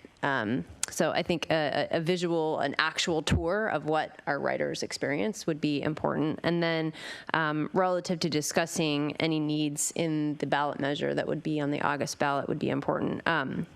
What I have heard, however, is that most of that funding is going to go to Seattle. To make them whole, they currently have a transportation benefit district that they passed after the 2014 King County levy failed. And so in order to keep Seattle whole, they will make sure that they get all of their funding in that levy. There will be some electrification of the fleet as a part of that levy. And then the South is likely to get some additional service adds. So I'm not confident that Sammamish is going to be able to tip the tides in our favor for this ballot measure, but I still think it's a very important meeting, even if we can't get anything on this levy for Sammamish, to just elevate our needs for additional transit here, because there will be likely additional levies in the future for King County Metro. I did reach out to King County Council member Kathy Lambert just to let her know about the meeting. She's unable to attend, but I did reach out to her to see if she would be willing to come, because of course the King County Council will be deliberating on where all these ads go for the levy as well. In addition, I had asked staff for our 2014 Express bus ridership. I really wanted to understand how many people we had riding the bus when we had express bus service. And then what our current ridership is. I think staff was going to have they said they were going to have some trouble realizing that, but I know that our King County Metro ridership levels look really low for the routes that we have, but I think that's why I want the tour, so that there's an understanding of why they're low. And then kind of a differentiation between our population when we had the express bus service versus now, as well as demographic information, which I think would show that we're more likely to have additional ridership now than when we had the express bus. At this juncture, there's more unanswered than answered questions as to what that levy will look like. But again, this, I think, is an opportunity to Sammamish to highlight our desires and needs for additional transit service here. So on that note, if the council specifically has anything that they want us to elevate to King County Metro, now would be a good time. Or if we're putting you on the spot, email would be great. Yeah, is there anybody that meeting is at on March 5th? Yeah. Thursday. Is there anybody else who wants to be on that, to go to that? Is there anybody else who wants to? Because it's in the morning, right? Yeah, it's at 10 o'clock. Yeah, I can't make that. Because I also asked for, but she has to go back to Metro to get, because I wanted to see what happened when we added park and rides and what that did to, did it add people on the buses, and then when we took spots away, like when we lost church sites and that sort of stuff. So I kind of asked for a background to see what it did. Yeah, so do you want input right now on how we feel about the Metro ask in the levy? Yeah, if you have input now, or you can email it, but either way, if you have it now, let's hear it. I mean, do we get express buses back? That would be one question. And if not, then what do we get? If we're not going to get anything from the levy, then I say we walk away this year, right? Because Seattle's going to move forward, whether we join them. The only other thing is when we were at Sound Cities Association, there's 38 cities with 2.7 million. We outnumber Seattle. Does it hurt us if we say, hey, you know what, for right now, the city of Sammamish, we're not in the game. We're not going to ask our voters to tax themselves for something that we get zero for or very little. I think the reality is that for that levy to pass, they need the east side. That's how it failed in 2014, is they couldn't carry the east side because there wasn't service coming out this way. So we're just one East Side jurisdiction, but I think it's probably pretty clear after a Sound Transit vote that if they don't give us anything, we're not going to vote yes for it in all likelihood. The people out here in Sammamish want Metro service, but if you don't give it to them, they're not going to say, well, sure, we'll tax ourselves so that Seattle can have more. Right, so that's, okay, so good, I'm thinking the right way then, is guys, we need express service then. I From think that's, Metro would be a good ask. I think that is the main ask, is to restore the service we had. Now, we may not be able to get the service we had before, but so I think we have to look creatively and say, well, is there anything that you can give us? If you can't give us express bus service, what can you give us? Because we need something, right? Give me a North End loop or well, a it could South be End loop. what we have, discussed over and over again, which is, Mary Moore's getting the light rail coming, and well, we need to get our riders there, and we don't want them to get in their single occupancy vehicle and drive down to the Mary Moore sub area to jump on the platform. We want some way, some mechanism to move them there. So that could be an option as well, for an ask.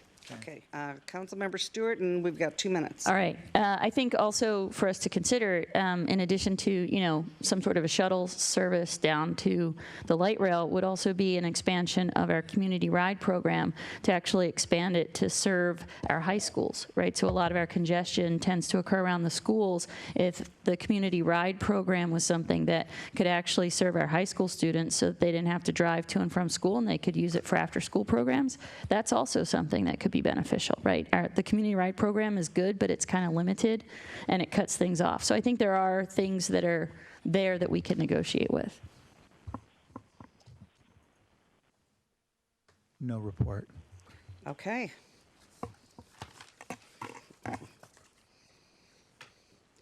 Okay, then we, That we adjourn? do I hear a second? Second. All in favor? Aye. Aye. Aye.